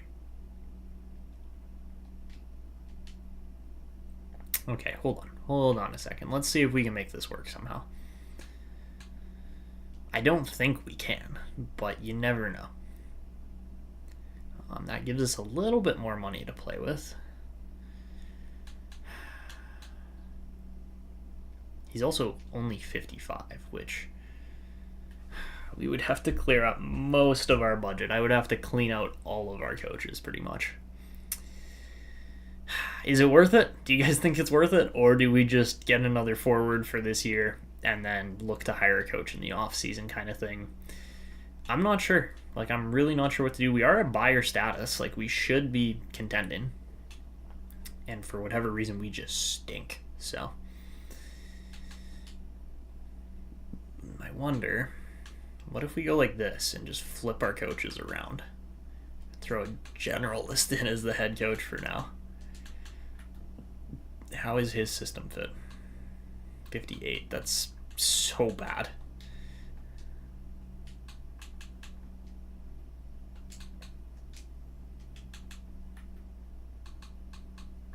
Yeah, at least Corso's a 69% fit, so.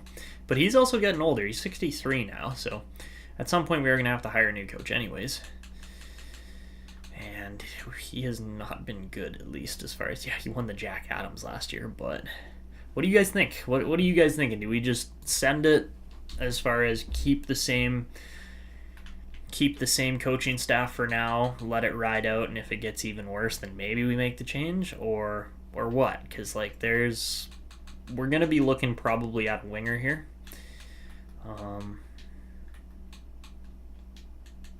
A sniper would probably be my preferred pick, but we'll have to wait and see. Obviously, it is a lot of money. That is our main problem here. Is that we just don't really have the money to make it work right now. Our team's not winning, so we can't really afford better coaches. I also get the feeling, though, if we did make that move, that we would probably start winning.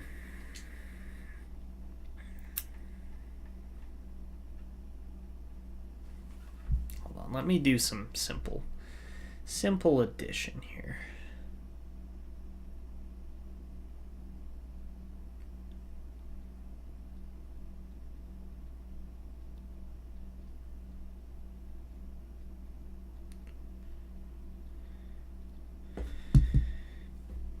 You know what? I'm looking at our coaching staff. Yes, the 4.646 is correct, but we would definitely be better if we did a few things here. So the first thing I'm thinking is, well, we'd obviously fire Prentice. We don't need him. He's 900K, which is insane. So yeah, we'd fire him, obviously, but then we would also probably fire the top two coaches here. And by doing that, it would clear up enough money, I think. We got 1, 2, 3. Then our coaching budget's 1.2 out of 1.275. 6.56 minus 1.275. We would have 5.285 million if we fired those 3 coaches. Should be enough. But then we'd be scraping by with everything else. So, you know what? Let's do it. Let's commit. And that's the thing, is it's hard to find those coaches because you look, none of the coaches are really good ratings for really cheap overall. Like Barrett is the exact same kind of position as where we're currently at. He would probably be a more winning coach, yes. And I wonder if our defense would get better with him. That's maybe... We could actually afford Gordon Barrett. So you know what? Let's do this. We could try Barrett instead. Like, he's not nearly as good of a system fit as Nemes, but I don't know, man. I don't know.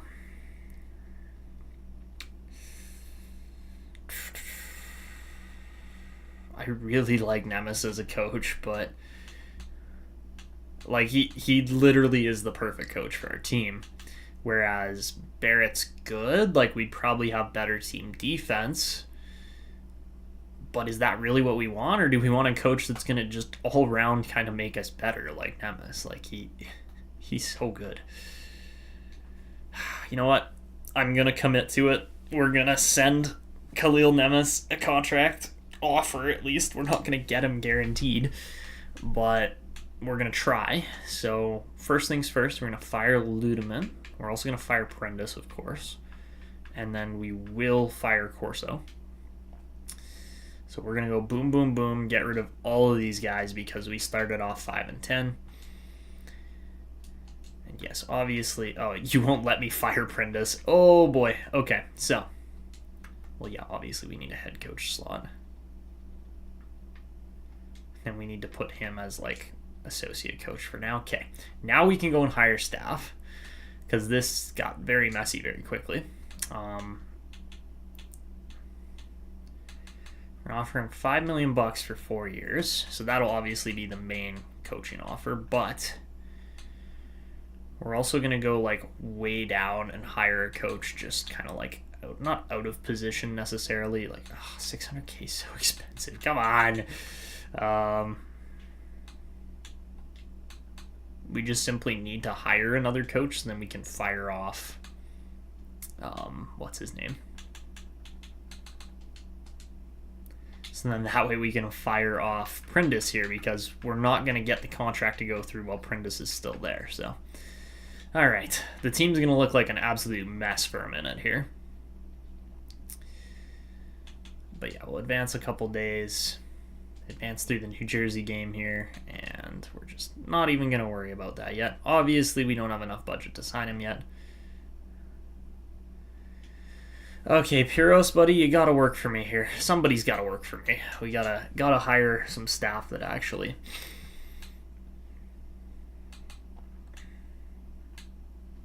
We gotta hire a really cheap additional staff member here.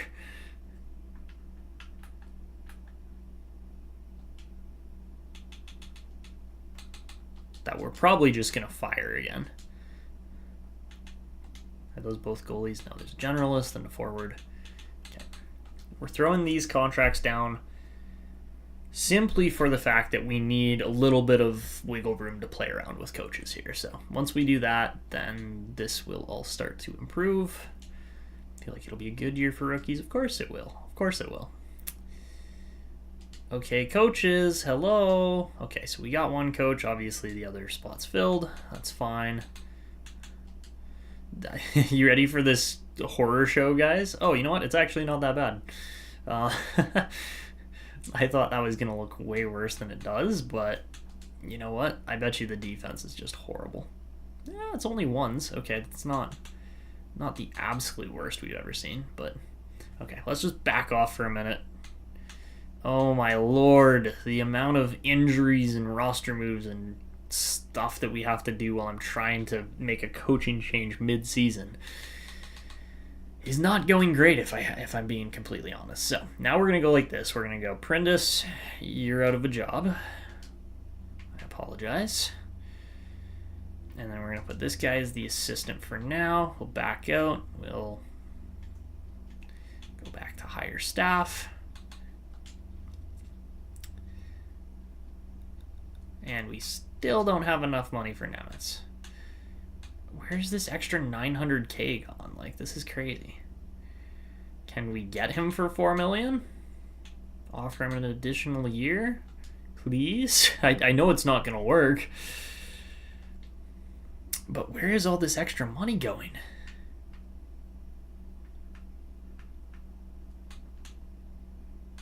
Yeah, you're probably right there, but... Yeah, but even still.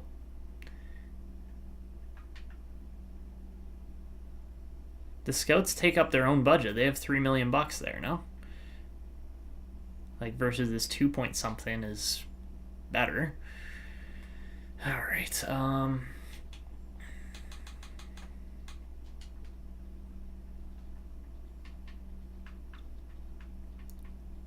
that's not 2.4 million, that's 1.3. Maybe 1.4 million.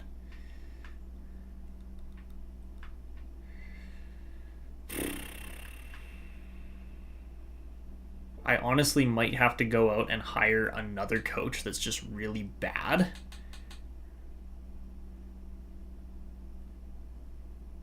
I already bumped the coaching budget up, Real Divinity. That's the scary thing, is that we've already tried these other options. So we're gonna go for the worst scouts available, the cheapest scouts, or cheapest players available. We'll go associate, give him like 160 something. Again, filler. We're not gonna keep these guys long term, but we'll try it. Yes, we do, so that's probably where a chunk of that has gone as well. And I'm just praying that we get... Okay, obviously we got Majewski. Come on. Yeah, that's the problem. Is you've chosen to offer me less money than I feel I am worth. Yeah. Yes, we do. Unfortunately, we do have to do that, so... This has been a schmozzle. We might have to go with like Barrett instead, unfortunately. Like, he's not nearly as good a coach. He's still a good coach, better than what we had. But like, Corso's right there. You can see Corso and where he fits and everything, but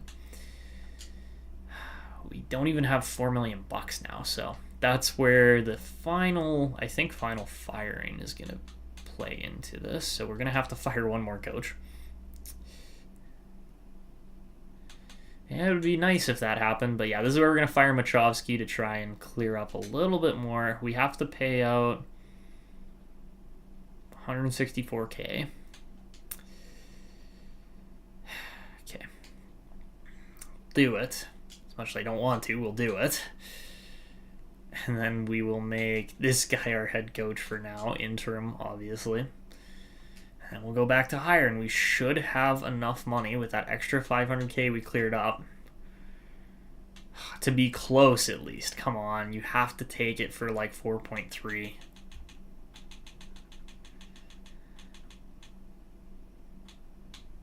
That is the absolute closest we can do to his current salary. Please sign that.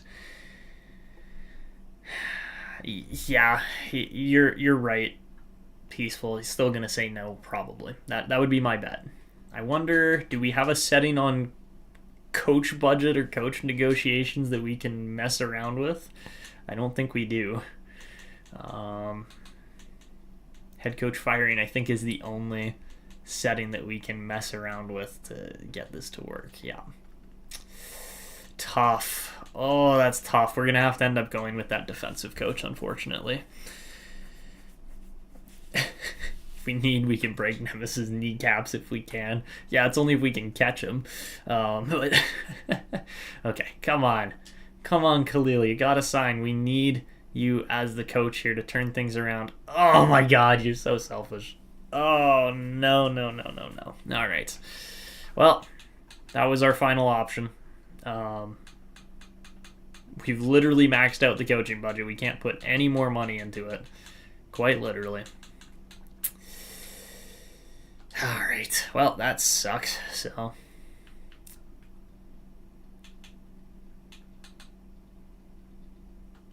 let's go for that A- defensive coach, because he's still a good fit. But man, oh man, just... yeah, we're starting to win games with the horrible coaches, right? Yeah. Makes no sense at all. But, can we interview him at least? Let's interview this goofball. Well, thank you for giving me this opportunity. Khalil, listen to me, buddy. You need to take this contract that we're going to offer you.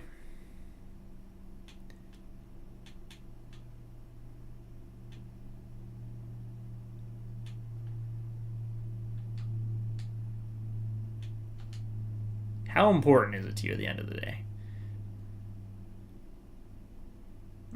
Interesting, because that little bit of leeway doesn't seem to have worked very well.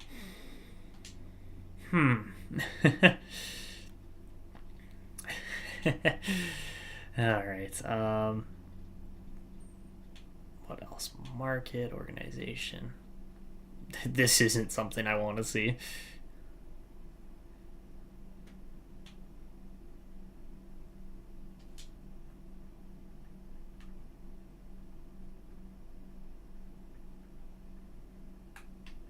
It is important. Shoot. This is just not going quite as well as we want, but...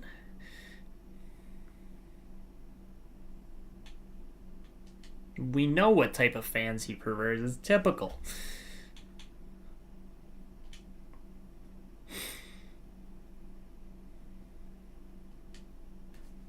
I'm pretty sure we're a small market team, though. I'm not certain, but...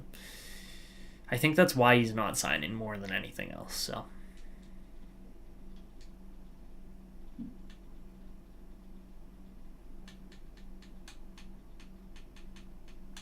What if we offer him a longer term? I don't think it's going to change anything, but you never know.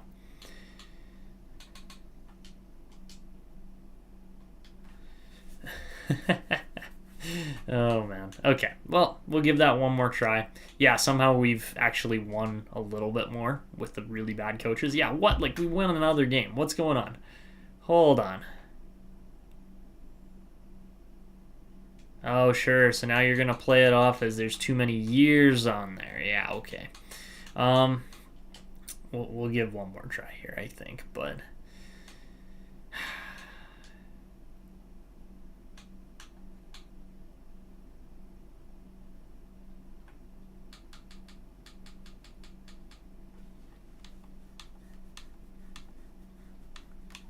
I literally can't offer more than that. It's not like we can bump his role to anything else that he's going to want.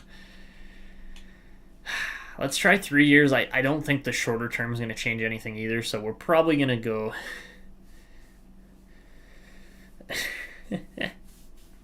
oh, man. I think we are probably going to end up going with Barrett at the end of the day.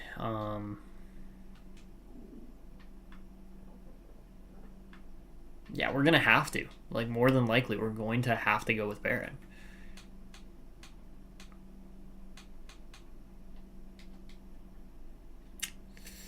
What do you guys think? Do we keep spinning our tires here with Nemes, or do we just let it go?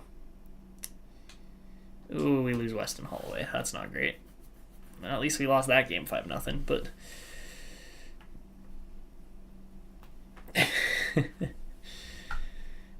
Hugo Fukale is back from injury. Nice. That's good.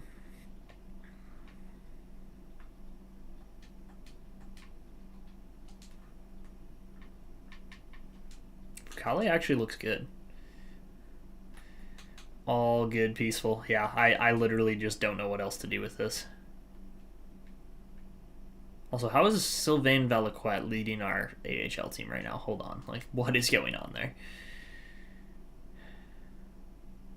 Alright, so Nemes is done. We're not gonna do any more with him. Yeah. We're done. We're done with him. Screw Nemes. We're going to go with Barrett, who's still a decent fit. We can even pay him additional money because why wouldn't he want to come here? We've actually got a chance at being a decent team. Ludeman we're not going to worry about. Although I am thinking now that we probably hire Corso back as an associate because we have the cash for it. Jeez, peaceful. Okay. All right, let's look at some assistant coaches that can swing the defense a little better here. C rating isn't great. I would prefer that our defensive coach have at least B+ rating on teaching. And it looks like that is not available. Great. Great.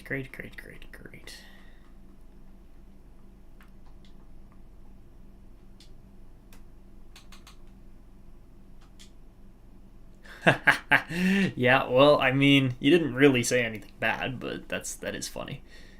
How is that not censored? I don't know. I don't understand YouTube's policies. Okay, so we're going to go back to the coaching staff. I am realizing all those guys are probably going to pop off on one day here. Oh, now Damian Corso is going to be annoying. Great. Okay, so we get Barrett, so hopefully that's going to make a difference. All right, so we're going to have to go with Czechmanek and Corso for a little bit more money, which is fine. We have the space to do it. Also, this already looks better as far as our team rating and chemistry and stuff goes. Obviously, the team is not perfectly set up, but it's close.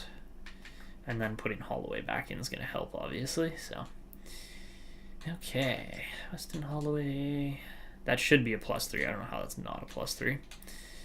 All right, well, we'll take it as it is, I guess. At least the forwards are playing a little better, right? That's kind of the goal. Ugh.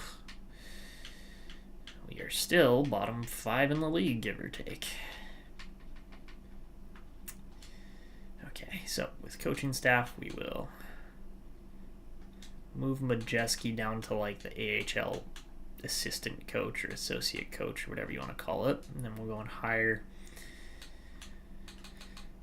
Corso for more money, which is fine. I'm not really concerned about that.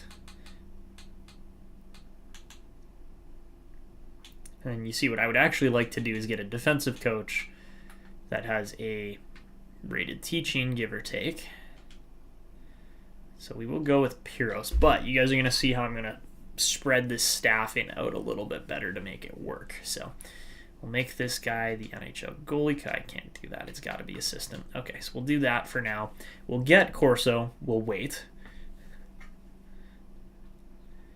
YouTube. You can't swear, but people who support the Holocaust are allowed to talk. Like, what? Yeah, how does that make any sense? Okay, Corso, thank you, sir. You are going to get demoted immediately, which is going to be really funny. Reason being, though, is that by demoting him, we are then allowing ourselves that opportunity to get another. Yeah, this guy's going to be an AHL associate coach. We're going to make him assistant coach just for now. Just for now. We'll do the little flipperoo here in just a moment. But who is the guy we were looking at again? Piros, right? Yeah, we're going to sign Piros as the associate, pay him a good chunk of change as well. So we go on a mil instead, kind of thing. It's funny that Corso's actually making more money than our head coach. But we'll advance, lose again, that's fine. And we get Piros. So now that we've rehauled the coaching staff, I think this might work out better for us. Reason being is we have a whole bunch of B-rated coaches now. Actually, hold on. What did I just do? I think I meant to hire a generalist. But with 2 defensive coaches, this might actually work out decently well too.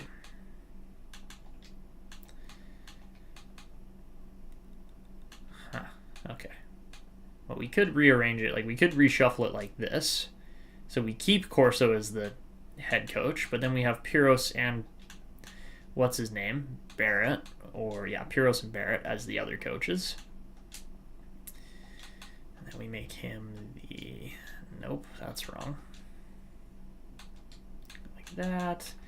Corso becomes head coach. It's such a finagling to get this to work. Okay, but if we run our coaching staff like that, I'm a little bit more happy with it. I'm actually a lot more happy with it. But lots of defensive coaches. Yeah, I'd kind of botched that now that I'm looking at it. But you know what? It is what it is. We're gonna try it.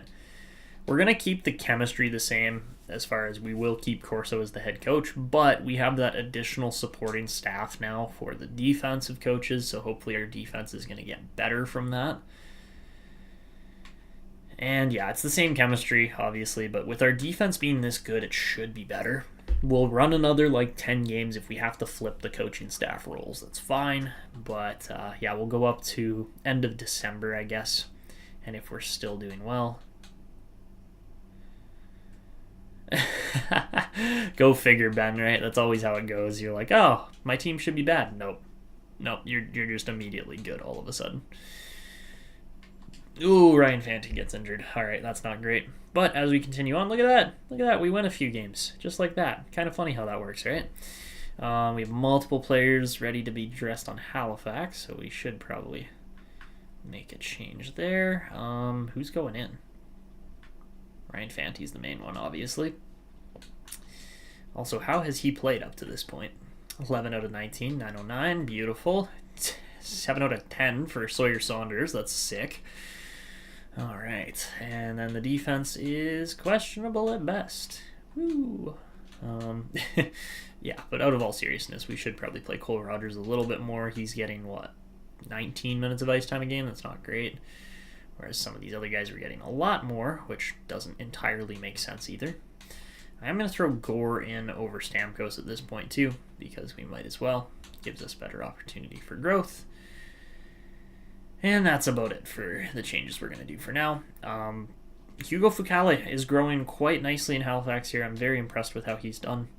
Sylvain Valaquette is just blowing my expectations out of the water at this point. I think, though, we maybe try Fucale on the top line at this point. Actually, yeah, Sweat's doing well with 20 points in 30 games, so we'll leave him there for now. But yeah, it's interesting growth down here in the AHL for sure, versus in the NHL we are getting essentially no growth. It's probably less growth in the NHL because we're losing. And that low 4 for Levchinov is just... it just grinds my gears. Making your own team, doing an expansion. Fair enough. All right. We lose Arvidsson to an injured shoulder. That's December 16th, not January 16th, so we're fine to keep going. And we are winning more. We're not winning a lot, but we're winning more. And it could be better, but it could definitely be worse too. So, alrighty, how are these stats looking? 25, 23, 21. Okay, so our second line's kind of mid. Belchet's got 30 and 33. Miso 29 and 33 and 27 for Vasilyev. All right. Yeah, that's not bad. It's not bad. It's not great, but it's not bad. I don't understand line chemistry. It makes no sense. Has Sanchez gotten better? Yeah, he has, even though he's only won 11 out of 27. But, growing pains, right? That's what we're dealing with right now. And I didn't know Timonen was injured, but okay. And at the end of the month, we are definitely climbing the standings slowly and steadily. We have a chance. We have a chance to get back in this still. Not a huge one, but a bit of a chance. We're at 10 points out currently, so we just got to go on a win streak, really. And yeah, Belchet's 34 and 37 is looking pretty solid.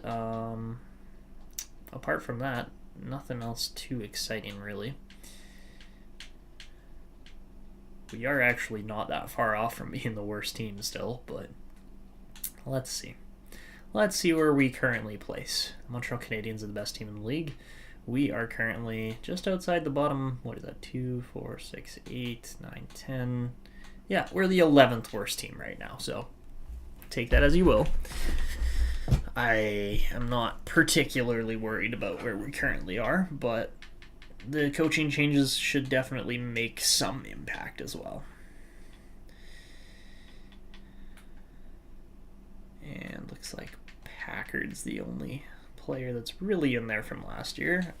Schubert might not be a bad, very late round pick, but we'll see.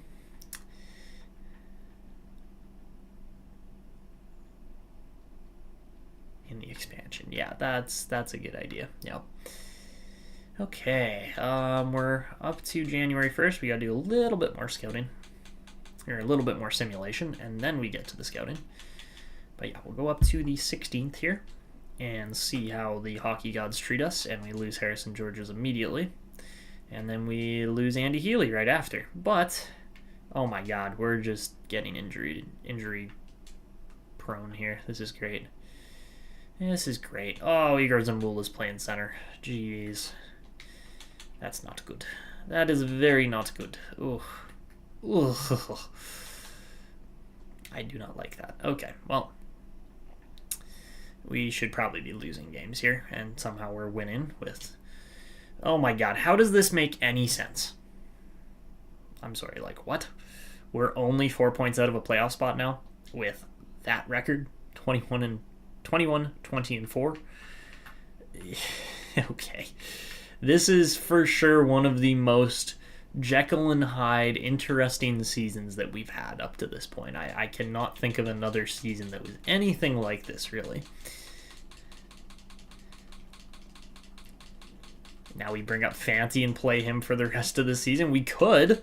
I want to rely on our new guys a little more because as good as Ryan Fanti's been in the AHL, he's also only 73 rated. Hold on a second. Did I mess that up? I know that's Liga. Okay, we're good.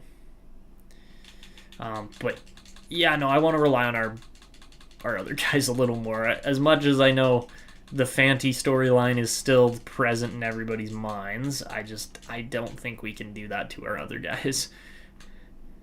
You should do the Atlanta Gladiators. Go for it, Ben. That'd be fun. Yeah. I would also recommend that before you do that, just to immerse yourself a little better in it, make sure you check the goalie mask ahead of time, because I don't know if it's going to be red or like the red and tan color scheme, or if it's going to be more of the red and tan versus the yellow and purple, because I know there are two color schemes the Gladiators had. Tier List Gamer, welcome. Glad you can make this stream. I don't think we've actually seen you in here before, so... No, Peaceful, that is not how the math works on that. I know you wish that is, but... He's 733 rated. No, just kidding. But, yeah, no, as much as you guys want to see Ryan Fanti back up in the NHL as a, 35-year-old goalie, we're not going to run that risk, especially with our team actually pushing a potential playoff spot here. I know we're pretty much going to go right down till the last day again, but it's just me. Yeah, all good, Peaceful. We already drafted Brendan Gallagher this episode, or I guess in this stream last episode. So we got to stick with that because we literally gave up 10 overall ratings to not take Varlamov on that, so... Executive override decisions here from me still. But, yeah, no, we probably should have taken Varlamov, but you never know. We do have to wait and see how Gallagher improves and grows, if he has a better season or not. He might. He might, for all we know. And he would take us from 11th. Oh, I wish. I wish that were true. He would probably actually get lit up this year because he's old and probably not as good. Oh, I messed that up again. I keep doing this in the US League. I don't know why our scouts don't sort properly by the overall ratings, but yeah, let's go Growlers. Exactly. You never know exactly what's going to happen here, so... I need to redo all of these picks because that was wrong. Go from 188 onwards, which is fine by me. Alright, so yeah, right now we are just finishing up this second last round of scouting, because we do one more round just to make sure that we actually have some decent looking players coming up and that we can scout a couple additional guys. But We're about halfway through this round of scouting at least. And really, I still don't know exactly where our team's going to end up as far as if we're going to go on another losing streak, if we've kind of matured past the losing streak at this point, or what. Like, nobody really knows at this point. The Growlers are just a big old question mark. Might as well name them the Newfoundland question marks. Because, yeah, that's that's kind of how our play predictability has been.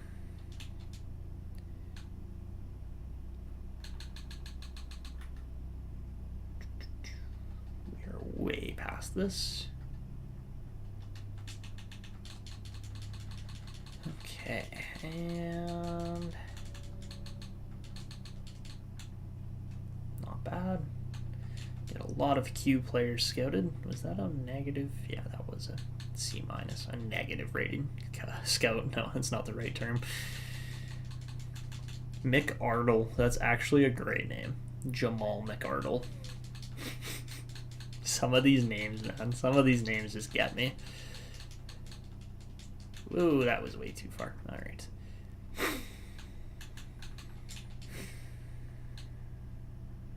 I don't even know what to think about this team right now. Like, we're all over the place.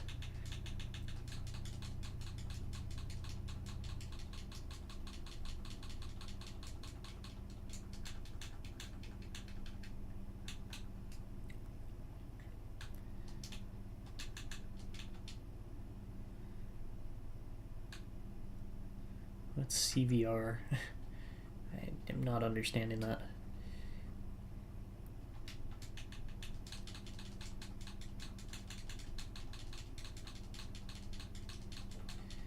Oh, I would love to see the Growlers go for a cup. That's kind of the point where we're at, where I'm like, can we actually get that or no? And it doesn't look like it, at least yet. Like, we're not even in a playoff spot currently, so. Okay, Also, it was really funny this year listening to, like, Vegas's postseason wrap-up, and they're like, we really should have focused on the regular season a little more. It's like, well, yeah, no duh, when you're literally just, like, benching Mark Stone so you can cap circumvent, and then your team barely makes the playoffs, and then you just immediately get crushed by the top team in the West. Ooh, yeah, that's not a great idea. Like... I don't know. Listening to that and watching that, I'm like, Vegas, you so got what you deserved. Like, if you're gonna play all these cap penalty rules and, like, try to evade the cap by putting a player on and off and on and off and on and off of injury reserve like 18 times and then going and trading all your future assets for current players that are good just to lose, it's like, yeah, no, you deserve that. You should have done better in the regular season. And you didn't, because you were cap circumventing the whole time. Woo! So, yeah. I don't know, just that thing of, like, you need to focus on the regular season. That's kind of how I feel right now with this team, as far as, yeah, we could just barely sneak into the playoffs, but then you're going to be matched up against the best team from the regular season, probably. So, all right. Let's go up to February 1st. The Caps again. Yeah, are they the best team? They might be. There's a potential for that, and we are still losing. So we're going to wait just a little bit on the draft class here. There we go. We get Cole Rogers back. Injured for like 1 day exactly. And, all right. Ooh, there we go. 79 overall. Captain Canada's looking good. That's what we like to see. And how are we looking up here? Decent, but nothing insane. Just that insane amount of injury that we're dealing with right now. You know what? Let's go like this. And just make that... How does that work? Are you serious? We actually get worse chemistry by... Okay, whatever. Whatever, dude. Yeah, this is questionable at best. And, alright, we're just continually losing here. And apparently Vasilyev was injured and now healed. There we go. Andy Healy is healed. Great. It's actually what we wanted to see. So, let's make that swap. Go there. And then we will put Zamula out and left winger Myers in. That should help. Yes, it does. Perfect. Okay. And then Kirk is out with an injury too. That's not fabulous by any means. Carlisle somehow gets better chemistry than anybody else there. Okay, then. There we go. That's Weston Holloway's having a year. He's looking pretty solid. How about... DuPont. What the heck? Literally went from 65 points down to... We're going to lose his potential too, aren't we? I just have that feeling. I don't know what it is, but I just have that feeling that Landon DuPont is also... We're just going to lose every single franchise player. It's great. It's great. It's great. And now we lose Carlisle to an injury. Okay.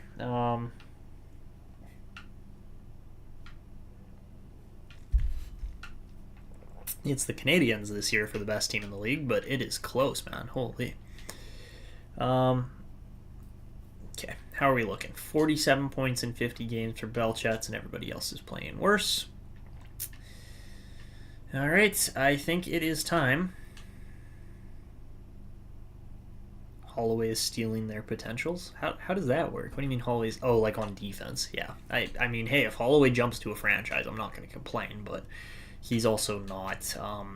how are him and DuPont at the same points per game? Like, excuse me? Yeah, that doesn't entirely make sense to me, but it is what it is. Holloway is him on the back end. Like, he seems to be the only guy that's consistently producing. Everybody else is all over the place. So we are going to go make a coaching change again because we have the opportunity to play around with this now at least. So we'll go like that. Move Barrett up and then go... Yeah. Perfect. Okay. Well, we'll make that slight change. It will affect the team, but it should affect the team in a good way. As far as, yes, we get at least slightly better chemistry and stuff like that going on there. How many injuries are we going to have this year? This is crazy. I am genuinely concerned for our team's well-being. There's no way to finagle this around to make it better. Yeah, no, we're just leaving that as is. So we should have 2 lines of +3 forwards, and then our defense takes a bit of a hit. But you know what? Anything's got to change at this point because this is just not working for us. We are currently... There's 1, 2, 3, 4, 5, 6, 7, 8. So we're currently 9th worst in the league now. Okay, yeah, that one division. Hold on, which division is it? Yeah, the Central is just garbage this year. Like, literally, it could be called the Central Dumpster Fire. Because that's how it looks right now, if I'm being completely honest. So, yeah, we'll make that switch. That actually looks pretty solid. We'll go like that. Did we get +5 chemistry by doing this? Ooh, yeah, we do. I'm wondering...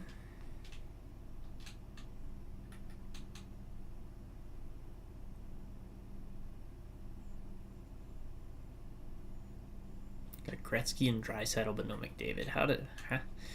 I'm interested as... Oh, you're talking about the jerseys. I have a McDavid jersey, actually. It's just I lent it out to my girlfriend's brother for the playoffs because he was like, I need a jersey. And then they've lost every game that he's worn the jersey for, which is even more hilarious. So, ooh, you know what? I really like that 7 chemistry. We get a little bit of extra chemistry by doing that. Let's try that. I know Belchets is our best player right now, but I'm just trying to finagle around with the lines and figure out something that's going to look really good for the future as well as now, obviously, but we can try that.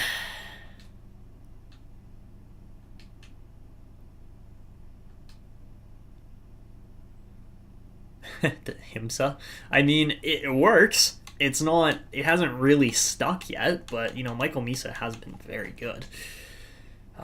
Obviously not 87 points good this year, but at the same time, our team's kind of just been in shambles when it comes to scoring and everything else, so. I do wonder if having DuPont playing with Holloway has actually negatively impacted DuPont's play. I don't see how it would, but maybe it has, Peaceful is biased for him, so. I mean, yeah, can't really blame you for that. He's been a heck of a player so far. Who's back? Carlisle's back. Yeah, we don't really... Well, maybe we need to make that change. I don't know. Let's see. Might have too many lefties in the top 6. You're probably right. I can't even argue with that because we only really have lefties in the top 6. I think we have one righty. Yep, we got one righty in Tuzolino. So, although Tuzolino's been good. Okay, whatever. Just replace players. I don't even care at this point. Our team just simply stinks. So, all right, we got your Kirka back. That's great. I would agree that we have too many lefties for sure. Cannot argue with that in any way. Has Delmore just been playing all the games recently, or what's going on? Okay. Yeah, you know what? It's experience. It's our team slowly and steadily working towards the right goal, and if it means that, if it means that we have to give up 1 or 2 seasons here to growth and hard lessons, then so be it. We are going to move Svitov up because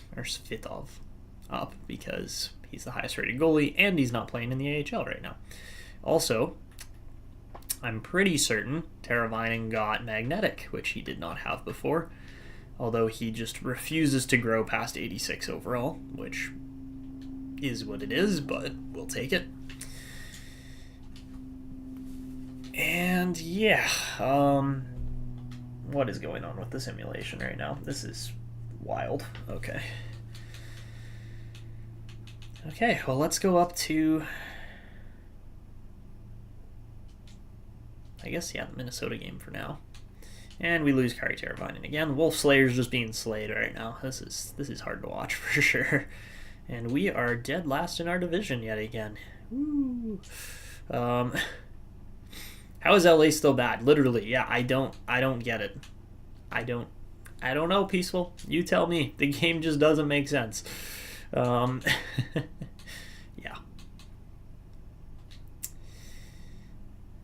The Kings are really bad still. Like, it's not even kind of bad. It is, like, extremely bad. Although our 52 points is looking a little bit better. It's literally the Pierre-Luc Dubois effect. Yeah. No doubt about it. You know what? Let's go check out the LA Kings because they are just far and away the worst team in the league again this year. And that makes no sense. Holy crap, are you serious? This team is dead last in the league. Right, they need another top pick. Yeah, definitely. No, just hand them another top pick. That's a great idea.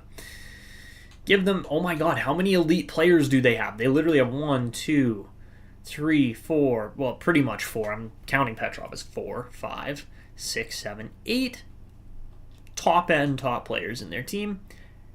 That's probably where it is they don't have good enough defense. But if they win the number 1 pick again, they'll take another forward, because why not? God. This is so stupid. I'm sorry. This is so stupid. And watch Goldman be a franchise power forward this year. That's probably going to be the case. Are there any right-handed forwards in the top end of this draft? There are not. Great. This is a guy I would consider taking at this point. Chad Gerard, honestly. Like, I would genuinely consider taking him because he's right-handed. That's it. Maybe Torsten Sedin is elite, but probably not. Yeah, it's not even a bad team. I agree. It's not even a bad team, but it just doesn't make sense. The draft is looking questionable this year, that's for sure. Salmonen will probably take. Pressburg, I'm hesitant on at best. And Marty Sod. That's how our team is right now. They're just sod. Not sad, just sod. Goodness gracious. I would bet that Donald Glennie might actually be a low elite. We'll keep an eye on him. But, yeah, no, I don't get it, Donovan. Sorry, I just don't. I just don't understand how that LA Kings team that's had like 3 draft lottery wins now or something like that is Still a bottom team. I guess we've had 3 draft lottery wins too, and we are still a bottom team. Man, this game is just crazy. You're back now. No worries, Braden. Our team hasn't gotten any better. We're currently now bottom 4 in the league again. Yet this LA Kings team, like, they have Alexis Joseph on this team as well. Remember that, he's a high elite. Yeah. Niskala's elite. Lamb's elite. Raffles a high top 6. Likens is a medium top 6. Like, I don't get it. Mikey Anderson and Mike Matheson are both 85 rated defensemen. This game just does not work. Simple as that. It just does not work. How are the Habs first in the league? Great question. I don't know. They're good. We're also in 2032. And if I'm not mistaken, they got another like really solid player at some point. Let's go take a look at them. That's how Montreal is first in the league. Look at that wing. Oh my god. Oh, that's why as well. Joey Evans is also just sick. And they have Makar. Yes, you were correct. They have Makar and Hudson. Whew, baby. That is a very nice team. Also, how about Kolosov looks good, Kang looks good, and then they Olivia Rodrigue in net. All right, that's interesting. Oh, do they have a Hudson brother there? Let's go. They actually got Cole. That's pretty cool. All right, I like that. He's not good, but still. Also, how does Slav have wheels? Like, what?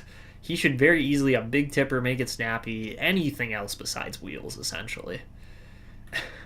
Jeez.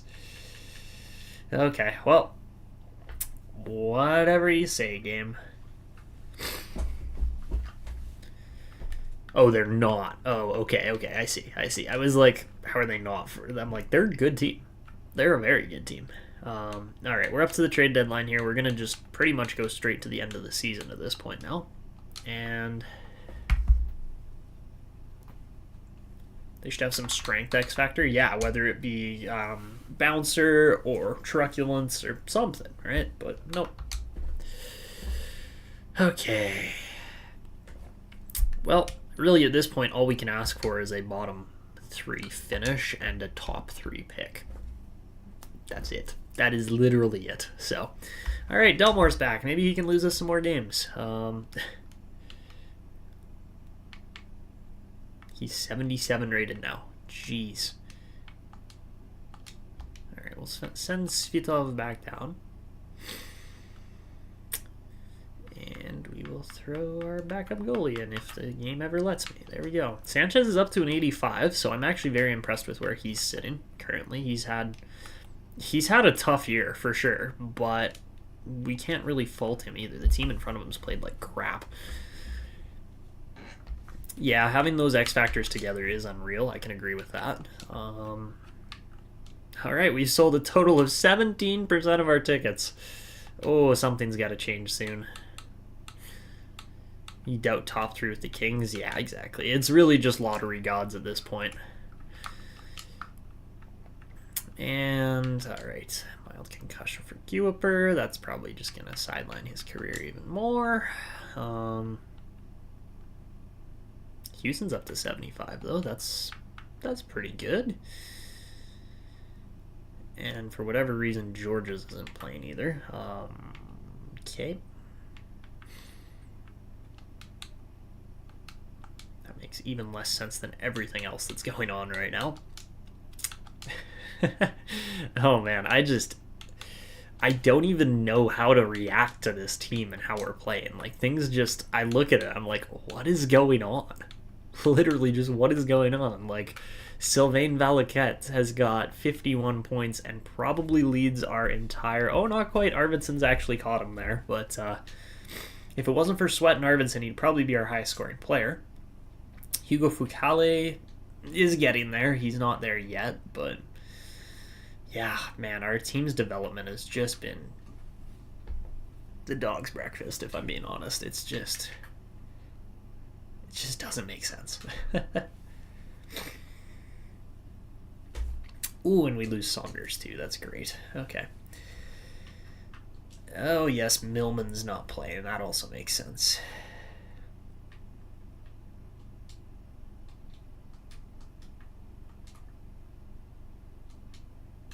Hey, Millman's 79, so okay, there we go. He hit his medium top 6 that we were kind of expecting and waiting for, so not surprising, really. Cole Rogers is going to be a great fit in the NHL next year, though. I'm really looking forward to that. 89 rated Holloway still. He hasn't grown to that 90 overall, which is crazy. And it's not a franchise player at the top of the class. Go figure. But yeah, Laurent Mathot would probably be my number one option out of everybody here at this point. Although Hedberg looks okay. Sedin's only top 6. That kind of stinks. Yeah. Ugh. Just not good enough, really. Like, simply just not good enough, not fitting what our team needs. Like, it's just... Ugh.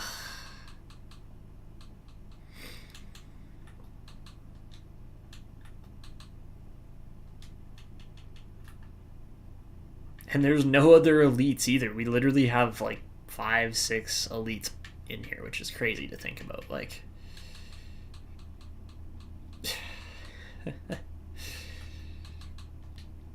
Downing will be a nice pick, but apart from that, yeah, God, this is gonna be a bad year this year for the draft. I just have that feeling. I just know it's not gonna be a good year. Oh boy. Yikes.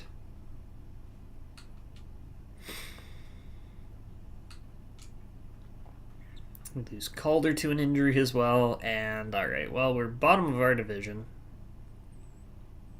Beat the Capitals and the Leafs. Don't ask me how, but we did.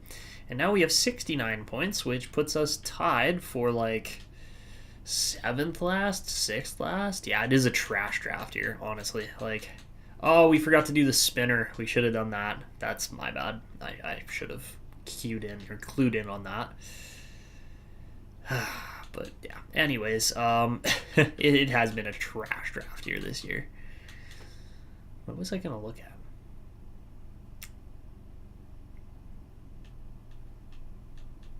I think they did say it's a good year already. I'm looking at it. I'm like, no, it's not. No, it's not. What are you talking about? Unless the top guys are all going to be like 83 plus rated, like, which, you know what? They might be. I mean, Goldman at least will be really good. Everybody else is going to be questionable at best, but yeah, I am interested in the thought there. Ah, my nose is dripping. Good thing it's not a nosebleed. But yeah, this team is just in need of some, like, a center sniper. That's all we need, really, and it just doesn't exist. Simply just does not exist. Like, that's where we would just grab him a thought and go, you're playing center. You don't have a choice. But yeah, he would be the one guy that I would actually want to grab. Everybody else I don't really care for. And there's just not a lot of players where it's like, oh yeah, this guy's going to be a good pick later on kind of thing. Like, no, not really. Yeah.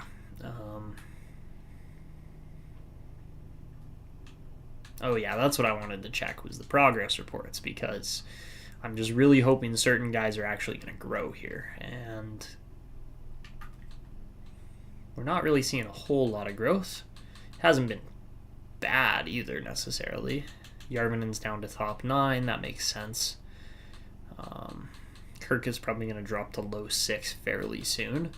But yeah, our best growth has come from Houston, Voinov, Kuiper. Like, it's kind of just been meh. Hasn't been good. Gallagher's up to 66 at least, so at least he's playing all right. Had about as many points as last year already, and he's played less games, so that's good at least. Modin, oh my god. Okay, so this is going to be our saving grace eventually. It's going to be Ludwig Modin. Yeah. yeah, he's going to be good. Watch out for him. He's coming. Ludwig Modin is going to own this team at some point here. So, yeah. Apart from that, Strudwick's looking okay. Mears is doing worse. It's just, oh man. Magnuson's up to a 60 overall at least, so that's not horrible. And yeah, we are getting a lot of growth out of our bottom guys.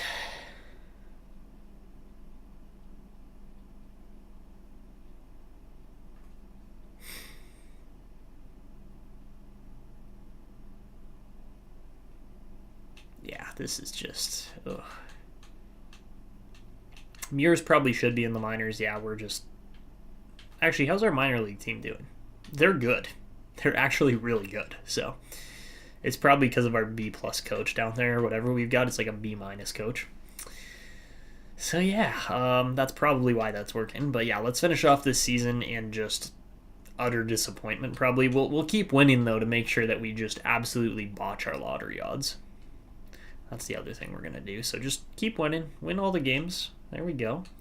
Lose in Pat Archer to a fractured jaw. And all right, keep getting points. There you go, boys. Win, win. Ooh, okay, we lost both of those. But the Lightning managed to slip below us. And a few other... Actually, you know what? 72 points. We can work with that. 72 points at least put us for sure.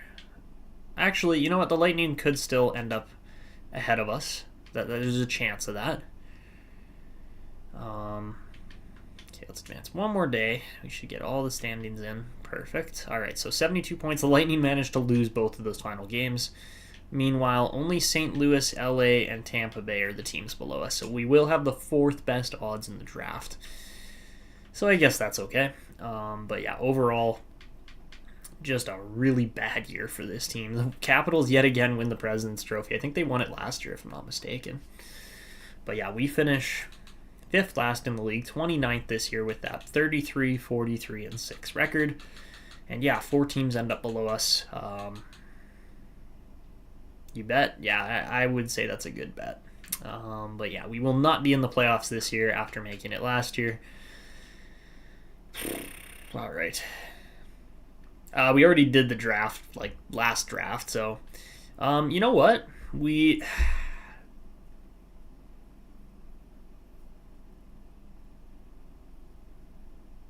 Yeah, Lev Shinov's low franchise dropped to low 4, believe it or not. It was one of the worst drop-offs I've ever seen.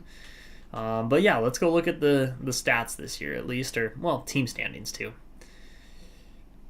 So yeah, there's the team standings. Obviously, Tampa Bay finished below us. In the Central, it was just a crapshoot as there were not a lot of good teams in here, yet we still finished worse than 3 out of those 4 bottom teams. For the Metro, Washington was the best team in the league. There were some other really good teams there in New Jersey and the Islanders, and then the Penguins were one of the worst teams in the league. And then the LA Kings just somehow managed to bottom out and just be the worst team in the league in spite of having a ton of talent. So don't ask me how it happens, but it happens. And yeah, that's what we're looking at. So for forwards this year, Ethan Belchetz leads all scorers on our team with 77 points in 82 games. Misa has a bit of a drop-off here. Vasilyev, again, about the same as normal, not really anything special. He doesn't actually break 100 shots this year. Meanwhile, Tuzolino puts up 59 points, which I believe is a career high. Tied for a career high. He had a career high in assists, tied his career high in assists with 34. And yeah, he's been good. Like, I've actually been quite impressed with how Tuzolino's bounced back in spite of having that kind of drop-off and not great years there. Kari Teravainen breaks his point record by 2 points total. He also is close to breaking his goal record. Yeah, as far as Healy goes, 47 points is nothing special for him. He's had better years than that in the past. And... all right, Timonen actually had 34 this year, which wasn't quite as good as last year, but he's been a solid producer for us. I've actually been quite happy with how Raimo Timonen's played up to this point, in spite of the fact that he can't skate. Pat Archer was a bit of a disappointment as he only put up 18 points in 80 games, but that was our forward group. As far as the defense goes, DuPont scores 56 points this year, so a bit of a drop-off from last year, but you know what? It was bound to happen, and he's still looking great. Holloway put up 45 points with 11 goals for the team lead. Actually, no, it wasn't the team lead in defense, as Ivan Zykov was actually able to score 12 goals, which is crazy. Artyom Levshinov also, as you can see there, that's just bad. Would Atlanta go in the Metropolitan? No, they'd go in the... actually, yeah, they could go in the Metro. They could also go in the Atlantic. It really doesn't matter. I don't think... I would say Metro. Yeah, Metro's probably right, but... yeah, our top 3D all score 45 points or more, so that should have contributed a little better, but obviously it didn't. But yeah, that was our top-end group. Nothing super crazy from the defense. And then our goalies this year, Sanchez wins 26 games, puts up a .363 save percentage. Yeah, he needs... Well, he had Belchets on his wing for most of the year, so that really helped Real Divinity, but yeah, Delmore only wins 6 games. He was atrocious as well, so we do have one legitimate goalie there in Caden Sanchez at this point, but it's going to be a lot of work still until we get moving, so... All right, and this year, Cole Eiserman leads the league with 119 points for a 10th overall pick that we passed up on. Oh, that is regret. That is serious regret for the Growlers, I have to say. Anton Frondel, another player we passed up on. I just... Oh... It's just so bad. We could have drafted both of those players, and we didn't. Again, hindsight's 2020. We didn't know for sure, but holy moly, Joey Evans scores 63 goals as well. Cole Eiserman scored 68 goals. That's absurd. But there's all your scores. Kucherov on the Capitals. That seems kind of fitting, actually. And Rantanen, Besser's still in Philly. Nearly 70 goals for Eiserman. It is nuts. I just simply have nothing else to say. Oh my god, Steven Chucko looks so nice. Oh, and Carter Nesbitt too. Ooh, he looks like a really nice player, man. Boston got their hands on a good one there. Ernest Martins for a 16th overall pick. 54 goals. How about that? The Washington Capitals just... Man, that's just crazy to see. But, yeah, that was it for your top scorers for rookies this year. Hannu Matanen, again, could have picked him over Pat Archer, and he just keeps proving us wrong. Oh, boy. You can't write it any better. You literally cannot make this up. Wow. We have botched so many picks in this draft of glory, I have to say. Like, the Pittsburgh guy, Will, you're probably right. But yeah, Shesterkin's the best goalie in the league there with a .911 save percentage. Michael Hrabal might do well, though, to win it. We'll see. Jacob Fowler is also looking really good. Wow, just crazy scoring there. Adam Fox scores 91 points this year as a defenseman. That is absurd. Quinn Hughes at 81, Makar at 78. Darlene, Simashev. Yeah, there was some really good D-men in here still. And then, of course, Lars Hudson actually looking really good in Vegas there. And DuPont was down there with 56, so nothing insane. All right, so that is it for the NHL this year. As far as the AHL goes, Gene Waters was the best player as a 74 rated player. Like, how does that make any sense? I guess Quentin Musty was probably carrying that line a lot. But yeah, there's all your top scorers for the AHL. Nothing crazy. We could have probably taken Griffin Anderson at some point, but we didn't. We couldn't have taken him, but we were looking at him for sure. Best rookie was Bear Blacker. There's a great name. But yeah, a couple other really good players in there. As far as the goalies go, John Gibson wins 41. We probably should have drafted Ryerson Leanders there. Or Leanders, however you say his name. I literally can't say it. Oh, and Antti Mäkinen that we released not even that long ago is now an 80 rated goaltender. Oh boy. Well, we'll keep an eye on him in free agency, but I highly doubt that he's going to be available. Wow, that was wow, we really botched Mäkinen as well. I am just having like serious regrets all the way through here. This has been so bad. Noel Millman actually had a good season, 49 points as a D-man, but yeesh. Just yeesh. Literally, I don't think I've ever had this bad of luck through a draft to glory up to this point. Like, it has been... Like, I don't even know. We're the bad luck crew at this point. Like, that's literally what our team is based around, is we have a potentially franchise-altering decision. We don't make the right call. Or we haven't been, at least. We have not been making the right calls time and time again. So hopefully we can sway that around and make a change. But honestly, good scoring throughout from the AHL this year. I had no doubt or no problems with that. The defense actually scored very nicely too. Stefan Gaudreau is looking pretty solid.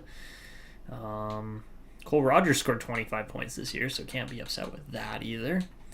And then for our goalies, Ryan Fanthi won 28 games, 908 save percentage, and yeah, he was good. Sawyer Saunders got up to a 70 overall, and for a 6th round pick, you know, like I said, he's very similar to Caden Sanchez. Yeah, exactly, Donovan. Looks like a good team on paper, but we've just had bad luck. Simple as that. Look at how many rookies we had this year, too. This is crazy. And some pretty decent scoring rookies at that, I will have to say. But, yeah, that was our team in Halifax. Same for the Kings. Yeah, they've just been bad. But the Halifax Huskies this year go 49-30-3 for 101 points and top of their division. In the Pacific, we saw 3 better teams for sure, maybe 4 even. That's crazy with some of the scoring there. In the Atlantic, oh my god, again, crazy point totals and then some really bad teams lower down. Actually, how about this? Look at this. All 90-plus points in this division apart from Providence. Peaceful says, I'll leave for the lotto. Yeah, that might not be a bad idea. We could also save the lottery for the next episode, though, too, because we are running on 3 hours here, and 3 hours is kind of my cutoff for the streams. But, yeah, I think we are probably going to be wrapping it up here after we get the final round of scouting done. But, yeah, the Huskies finished 7th in the league this year. You can't be seen watching it. Yeah, honestly. I don't know tier list. I'm hoping so, but they've kind of been shooting themselves in the foot a lot recently. So I did like the lineup changes they made last night. It did work out nicely, but lottery suspension. Yeah, honestly, though, that's kind of how it feels, Real Divinity. But yeah, anyways, we are going to just finish off our final round of scouting here. And then we will, yeah, exactly. We're going to save it for the next stream. We'll start off the next stream with the lottery. And that'll be a fun one, but yeah, this team was just so questionable this year. It was like, what just happened? So, anyways, we've got 4 90-rated players, a bunch of decent 80-plus rated play, like 85-plus rated players too, and this team's just gone nowhere. And it's like, why? Why aren't we winning? So, yeah, we'll have to wait and see. But all right, let's go up to April, or end of April, beginning of May, middle of May actually. So we're going up to, let's just go to May 15th, simulate right up to there, and then we'll do one more round of scouting. But yes, the seasons are over, or the regular seasons are over. We did pretty much nothing. Oh, I totally just forgot to actually spectate our Huskies losing in the first round yet again. Oh, they actually won. Okay, so that's a better start, but let's see how these next 3 or 4 games go. And win, loss, win. All right, perfect. So we make it through there. That's not bad. And we got Belleville next. So, game 1 against Belleville. I believe it's just 9 a.m. again. Let me double check. I think I said 9 a.m.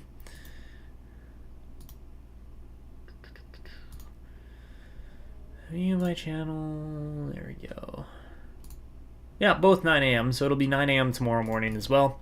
That's when our next stream will be there, Peaceful, or Real Divinity, sorry. But tomorrow, yeah, we have another stream. Yes, that is what we're talking about right now. So, all right. I am seriously debating.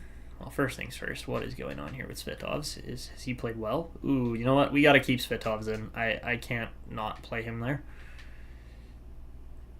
But, you know what? We're going to just stop up for a second. We won that game. You know what? Until we start losing a handful of games, I'm going to keep the lineup the same. But I am considering moving Pat Archer down to the minors for at least the finals. We'll see. because, yeah, having Archer down there will probably help our team. So, yeah, let's advance again. And we're going to be playing Wilkes-Barre Scranton in the conference finals. And, all right, let's see if that good luck continues with our winning. Ooh, we lose game 1. And we lose Kyler Hewson as well. Pat Archer's back. We are going to, we will put him in, but it might just be the AHL here. And did we win? We did win. Okay, so until we are facing elimination, we'll just continue on. And, all right, we win again, so we're not facing elimination. And, all right, make it 3 games in a row. We're up 3-1, and Noel Millman is just cruising on the defensive end with 8 points in 11 games. Do we win in 5? We do not. All right, so let's see. One more game. We're at home, and we do win. Beautiful. That was a 5-4 overtime win. Crazy. And we're back to the Calder Cup Finals with this team against the Tucson Roadrunners this time, who, were they the best team? Also, we have good chemistry. I can't remember the last time I saw good chemistry anywhere. And it's, of course, our AHL team, but still. The Tucson Roadrunners were the second best team in the league. All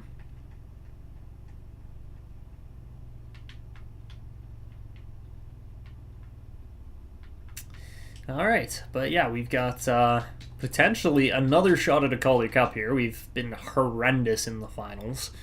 But yeah, you know what? Svitov is taking us all the way here by the looks of it. So, game number 1. Ooh, you know what? Hold on. We are almost at May. We do need Cody Sweat back in here.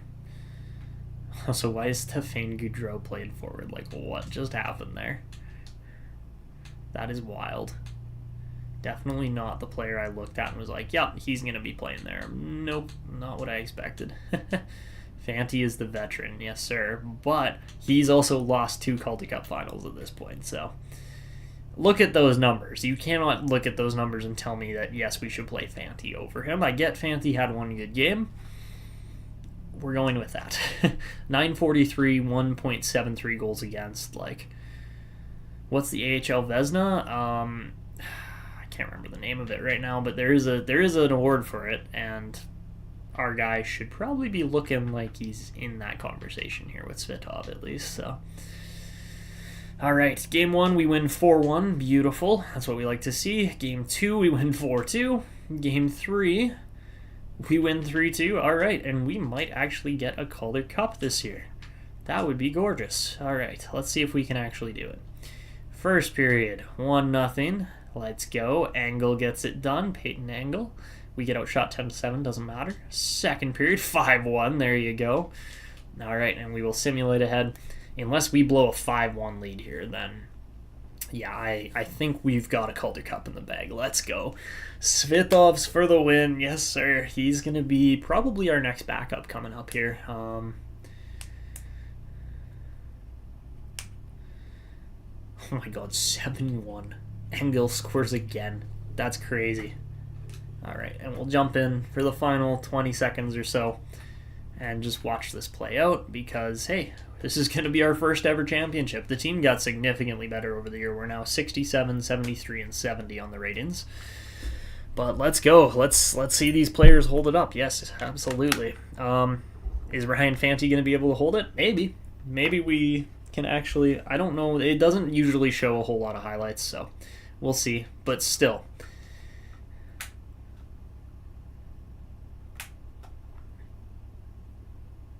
Your new personal favorite player? Yeah. All right. Ooh, that's wrong. Okay, hold on. I've got the setting backwards. Can you tell I was playing some games a little while ago? At least in between streams here, but we're going to go with just broadcast seemed to work nicely the last time.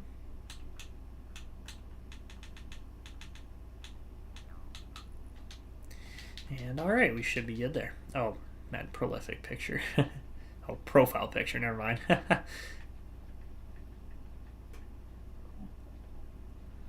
All right. So here we go. 27 seconds left. No doubt about the result here for this game, but as we finish it off, Paddock's going to come down, look to fire a shot. It gets cut off. Ooh, great chance in front and a good save. Svitov's there. He's got some funky looking pads on there too, but all right. Sweat throws it up. turns it over, and we're getting a tripping call with 10 seconds left here. Paddock back, and of course 8 seconds left. We're going to get a tripping call on Novikov, go figure. Why not? But yeah, hey, Novikov number 97, right? Like, you're shaking, you're so happy that Fanti's going to get a championship. Yeah, isn't that awesome? But yeah, that is pretty much it here. I just probably should have moved my face cam off of here. Well, let's do that.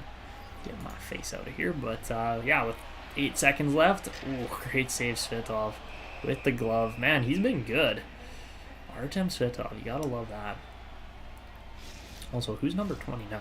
No idea, but you know what? We will take it. And with Swanson in on the face-off here, he is going to lose it, but it goes back. Hamilton gets it back, and there you have it. The Halifax Huskies are Calder Cup champions. Beautiful. That's what we like to see. So at least there's some kind of victory today, because the rest of it was just not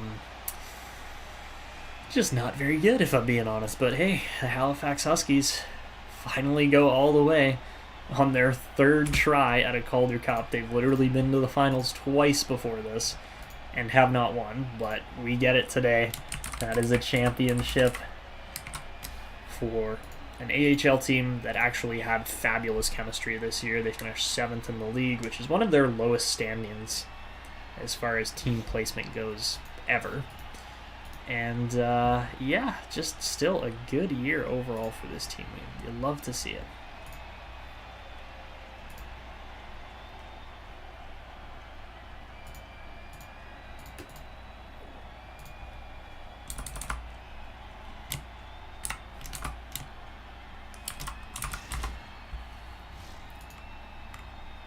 Alright, and your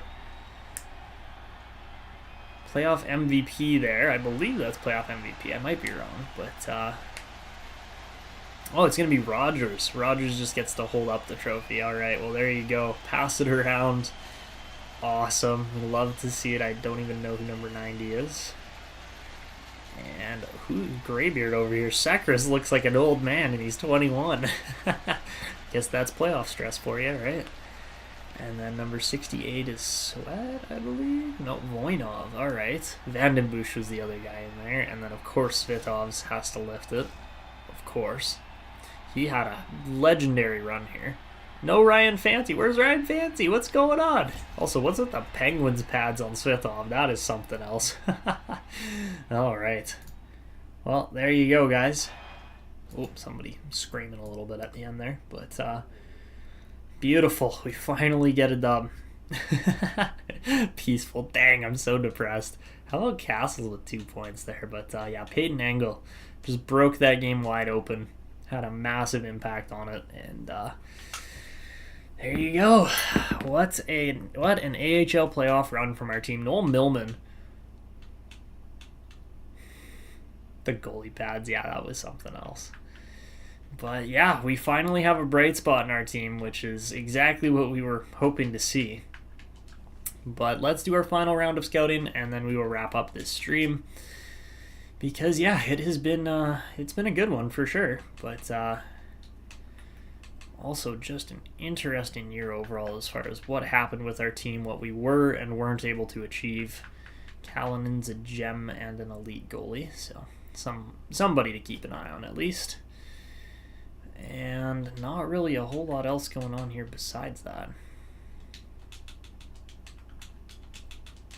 We'll get a Loktionov scouting report and then just get those other few players scouted.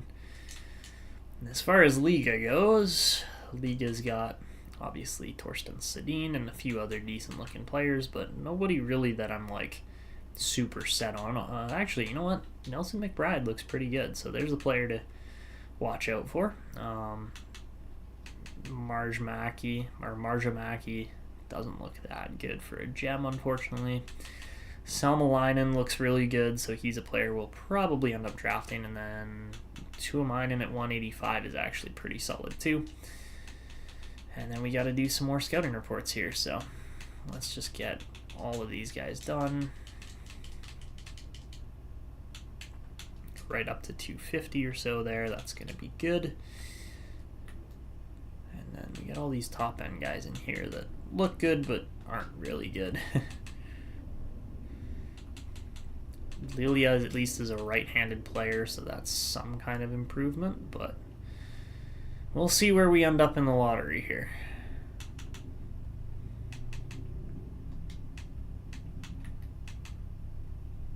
But yeah, just not a whole lot. Like, yeah, Marty Saad looks good.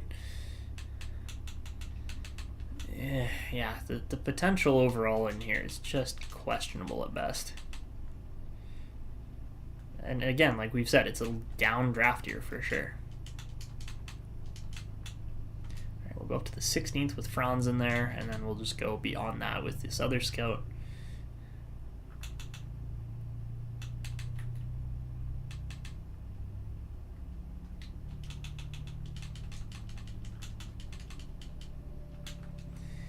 All right, pretty solid overall there for the SHL. I mean, there's not a whole lot of players we're actually going to be drafting out of there.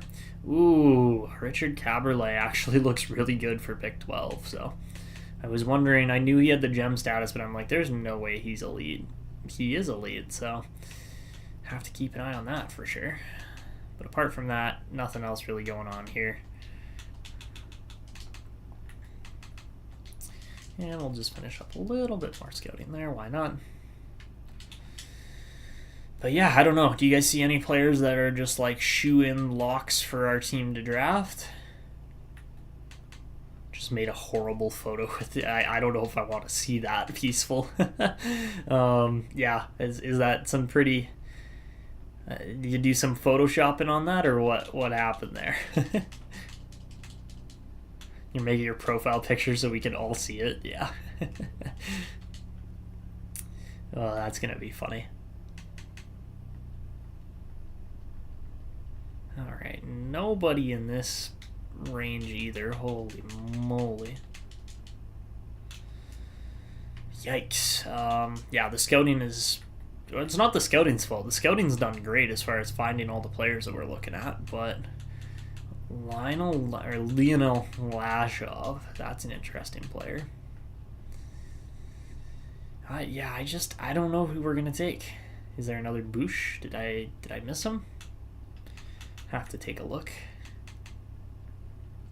I definitely did miss him, but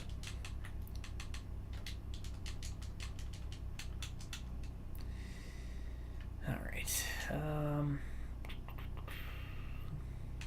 Berard actually looks really good. Like, I would not be against taking Chad Berard.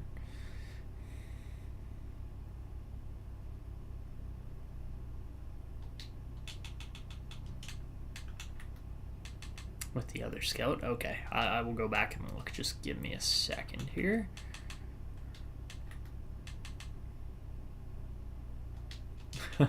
Okay. Sounds good, Peaceful. That way I can open it and everybody can be scarred.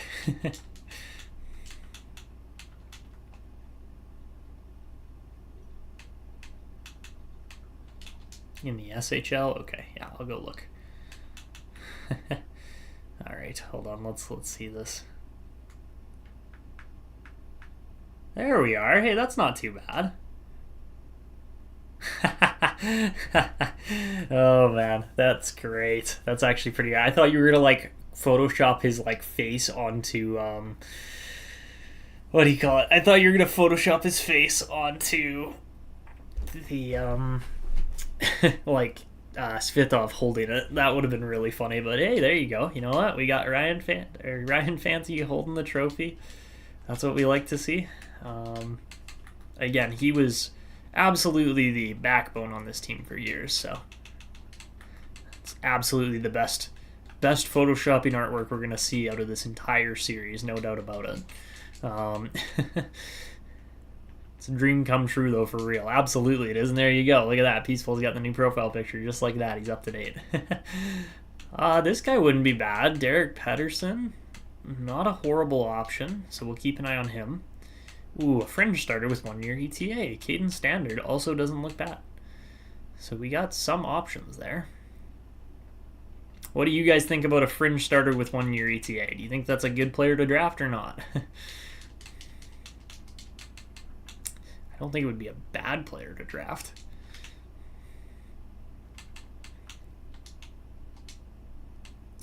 There was a Bush in the SHL somewhere.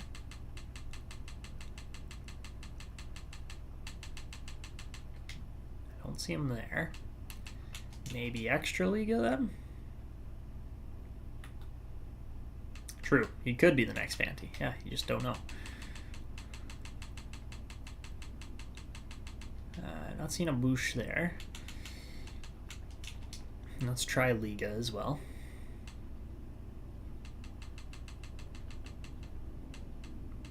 I'm just not seeing him. All right, it's probably US East then. That would probably be the league that I just would be most likely to have a Bush. Maybe not. Okay, well, we're gonna have to try to find him at some point. If you guys see him, absolutely just shout him out in the comments. Check NLA too. Okay, yeah, let's do that. Was that the only one I didn't check? Might have been.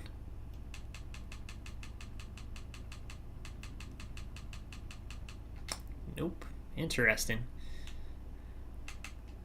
DL maybe? I don't know. Where is this Bush guy that we're looking for? I don't see him. Alright, well, that's unfortunate.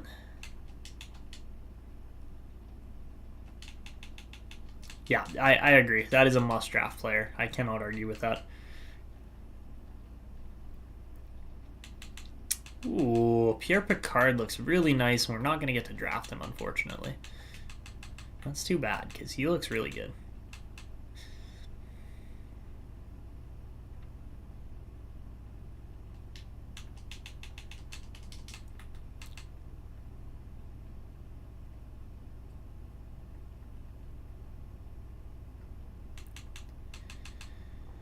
Ricky Bendahan. That's a great name.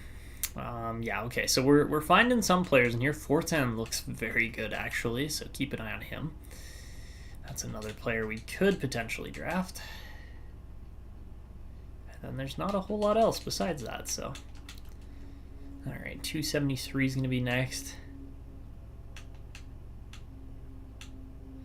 In the NLA. Okay, I just missed him then.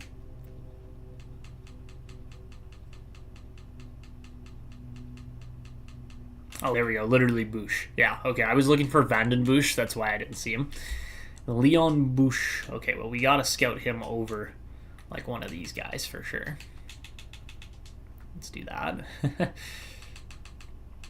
But yeah, as far as the queue goes, like, pretty decent players so far, at least. Reve was the last player we looked at. I'm actually surprised because the queue really hasn't had a whole lot of great players yet up to this point, so maybe this will be a change of pace for 1 year, which I'm not going to complain about. If we go up to the 24th, that's too far. Just gotta stretch my back. Hey, look at, is there another Yves Grandpierre? Oh, there is another Yves Grandpierre, and he's probably horrible. Oh, he's top 6. Okay, it's not even that bad. Apparently, that's a fairly common computer-generated name.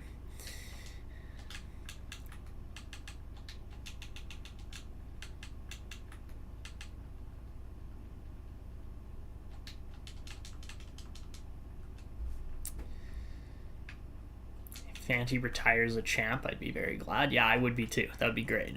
All right, how good's Goldman? He's going to be solid. Like, we know he's going to be good. But McCardle's probably going to be better. Maybe not. We'll have to wait and see. Ooh, there's a low elite. Yes, please. Tristan Wall's probably going to be drafted by us. More than likely, but we'll see. I haven't seen a whole lot of other low elites in here so far. This guy, Glenny's probably going to be good too. Pat Downing at 117 is actually a very good option as well.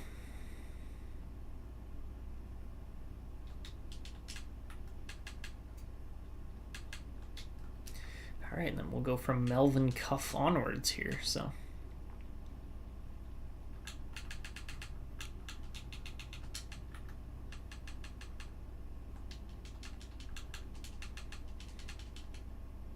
are these guys scouted properly? Of course they are. Why wouldn't they be?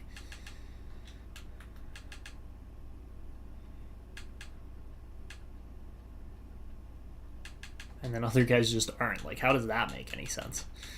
Okay, so we'll go 183 and then skip over and do a bunch more.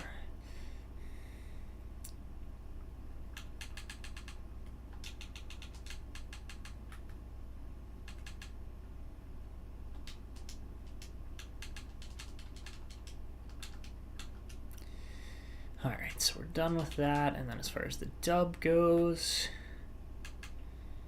high 6, Mike Richardson. That is an interesting player. I don't see too many high top 6 D-men anymore. Ooh, Casey Crane, please fall in the draft. Please fall in the draft. That would be great. I would love to be able to get Casey Crane at like 40-something. That would be lovely. Please, hockey gods, please. I would love to get Casey Crane way back in the draft like that. That'd be great. As a second-round pick, yes, please. But, you know, we'll see. Ooh, okay, Brandon Stokes. I'm stoked to pick Stokes. He should be all right. Probably going to be like a third-round pick, somewhere in there. Josh Odell, not bad either. And then Puxpoo, that's a great name. So yeah, we'll scout Puxpoo next. Yeah, there's some good players in here. Not a lot, but some. Okay, so we'll do Puxpoo, and then are these guys all scouted? Of course they are. Because we're just really good at missing one occasional player here and there. Alright, so we'll go up to 252. And we got one more dub scout, just for the fun of it. Alright, there's 252. Just skip all of those guys. Beautiful. Alright, so to finish off this episode, now that we are done the scouting and everything, all we're going to do is go through the draft class and pin out all the good potential players that we're looking at. So, let's see. I mean, obviously, Mathot would be my number one choice if we land a top 4 pick. If not, then it comes down to either Lionel Lashoff or Chad Berard, and you guys will have to decide between those two. But we'll wait and see. Or, I mean, I guess we could go with Richard Caberlet as well. So, yeah, apart from that, not a whole lot else for that first round, really. Of course, like I said, Casey Crane would be a fabulous addition, but we're probably not going to get to pick them. Look at that. We got a Khalil now. It's the same as the coach. That is literally the same name as the coach. And, yeah, interesting there. Maybe it's his kid. Maybe if we actually went and drafted that other Khalil, we would actually have a chance. Is Bush German? He's close. He's Polish, actually, he's Austrian. That would be something peaceful. That would be something. Yeah, we got a couple picks in here that look pretty good. Like McBride, probably going to be one of our selections. Callanan looks good. Another low elite there in Walls. So yeah, there's options for sure. It's just going to be a matter of choice, really, at this point. So yeah, that would be understandable, peaceful, honestly. Because if you didn't, then what do you call it? Then YouTube probably would. Oh man. Keep an eye on Glennie. Who knows? Downing, maybe. And yeah, we'll see where our picks land. Obviously, there's no control over that, really, apart from... Well, actually, it's fully locked in. Apologies, guys. Didn't mean to be yawning midstream there, but... Anybody else? I mean, a medium 9 at 185 is not bad. We'll keep an eye on Josh Odell. You never know. But also, where was that fringe starter that I was looking at that was a 1-year ETA? We're going to have to go find him. Yeah, kind of meh for the later picks here. Godard might not be bad. And apart from that, that's pretty much it. So, okay. All right. So we'll go by potential here. We'll go by goalies now. Also, look at the sheer amount of gems in this class. I guess that's probably why they're like, oh, it's a good year. I mean, yeah, like I can't argue with that. Stokes is going to be good. Yeah, there's quite a few guys that are going to be good in here. I don't have any doubt about that. But yeah, let's go to the goalies. Find that fringe starter that looked really good. Was it standard? Yeah, it was standard. Hey, he's 92. We could grab him. We could actually possibly grab him. But yeah, standard being a 1-year ETA, like that's a goalie that, again, would probably slot in as a backup. Yeah, exactly. That's why we're looking at him. Because 90-something, and yeah, he's going to be good. He's going to be like 71 rated or something like that. So that's a guy that I am totally down for. Apart from that, I mean, if I had my way, we'd get Mathot, play him at center as our first-round pick. We'd get, I don't know, somebody else kind of along those lines because we don't really need more defense. We've got our top 4 laid out. We don't really need to draft like top-end picks with elite guys anymore. Yeah, he's going to be a steal. No doubt about it. Like, that's why we're probably going to draft him with our 3rd rounder. More or less. Like, I don't know exactly where our 3rd rounder is going to fall, if it's going to be at whatever it is, 92, or if we're going to, like, if we had to take him with a 2nd round pick, probably wouldn't be the worst thing ever, but also would be a miss in other potentials because there are other guys that could potentially fall there. So, all right. Well, that is where we're going to wrap this stream up. I hope you guys enjoyed this one and are as confused as I am. Like, this was just such a strange stream. I guess we'll continue on up to just the regular season awards, which should probably be done here, right? As of, I don't know, somewhere in May, June 12th, somewhere in there. But yeah, what a run it was from the Halifax Huskies. It was just awesome. Ooh, we got a new contract offer worth a ton of money too. So can't really complain about that. And hey, like, we got to turn this team around at some point, but there you go. Our first ever championship screen. The Halifax Huskies win the Calder Cup. Philly is your Stanley Cup champion this year. So let's go take a look at those awards and just wrap up the episode after that. So, all right, here is the playoff tree. Boston beat Montreal in the first round. Ooh, that's tough. But Philly ended up going through Washington in a sweep, the Islanders in 7, the Bruins in 4 or 5, and then the Sharks in 6. So there you have it for the NHL playoffs. Of course, our Huskies were able to go through the Comets, Senators, Penguins, and then, of course, the Roadrunners to win the Calder Cup there, which was awesome. And yeah, oh, it's so nice to actually see our name on top of an award. I mean, hey, we've won the North Division 4 out of the last 5 years. This team's just been solid. That's crazy.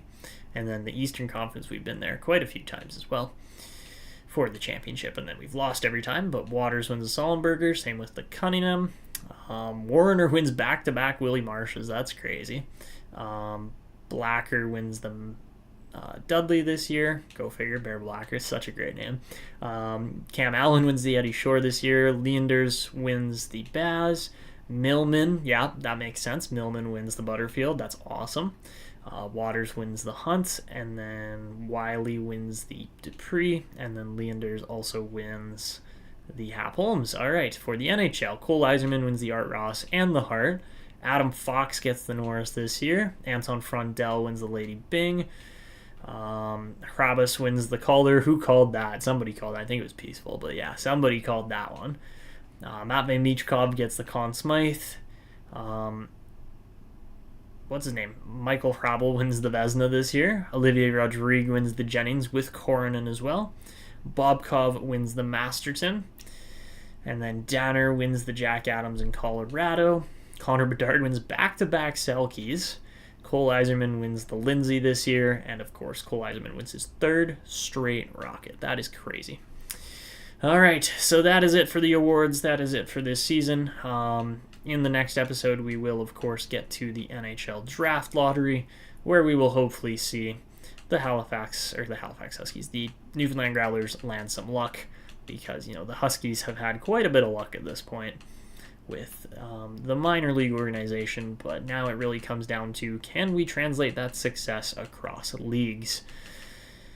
So yeah, there's just one more kind of quick peek at the progress reports. We did get some very solid growth this year. I have to say I'm quite happy with how things have played out here, especially in the minors. And my God, Ludwig Modin is on his way. 70 rated at 19. Keep an eye on this man. He is going to be something else. He won 21 games this year, had 3 shutouts. Honestly, like, he's gonna be crazy. But yeah, that is it for this one. I hope you guys all have a great rest of your day. It should be a fun episode tomorrow, so I will see you guys at 9 a.m. for that one if you are able to tune into the live stream. If you're watching the edited version, then I'll probably see you in one of the upcoming videos. But that is it for me. Thank you guys. Have a great day. Thank you, chat, for being involved. It always makes the stream go by so much faster. But that is it for me. This is Ep.10 signing out. I will see you guys in the next one.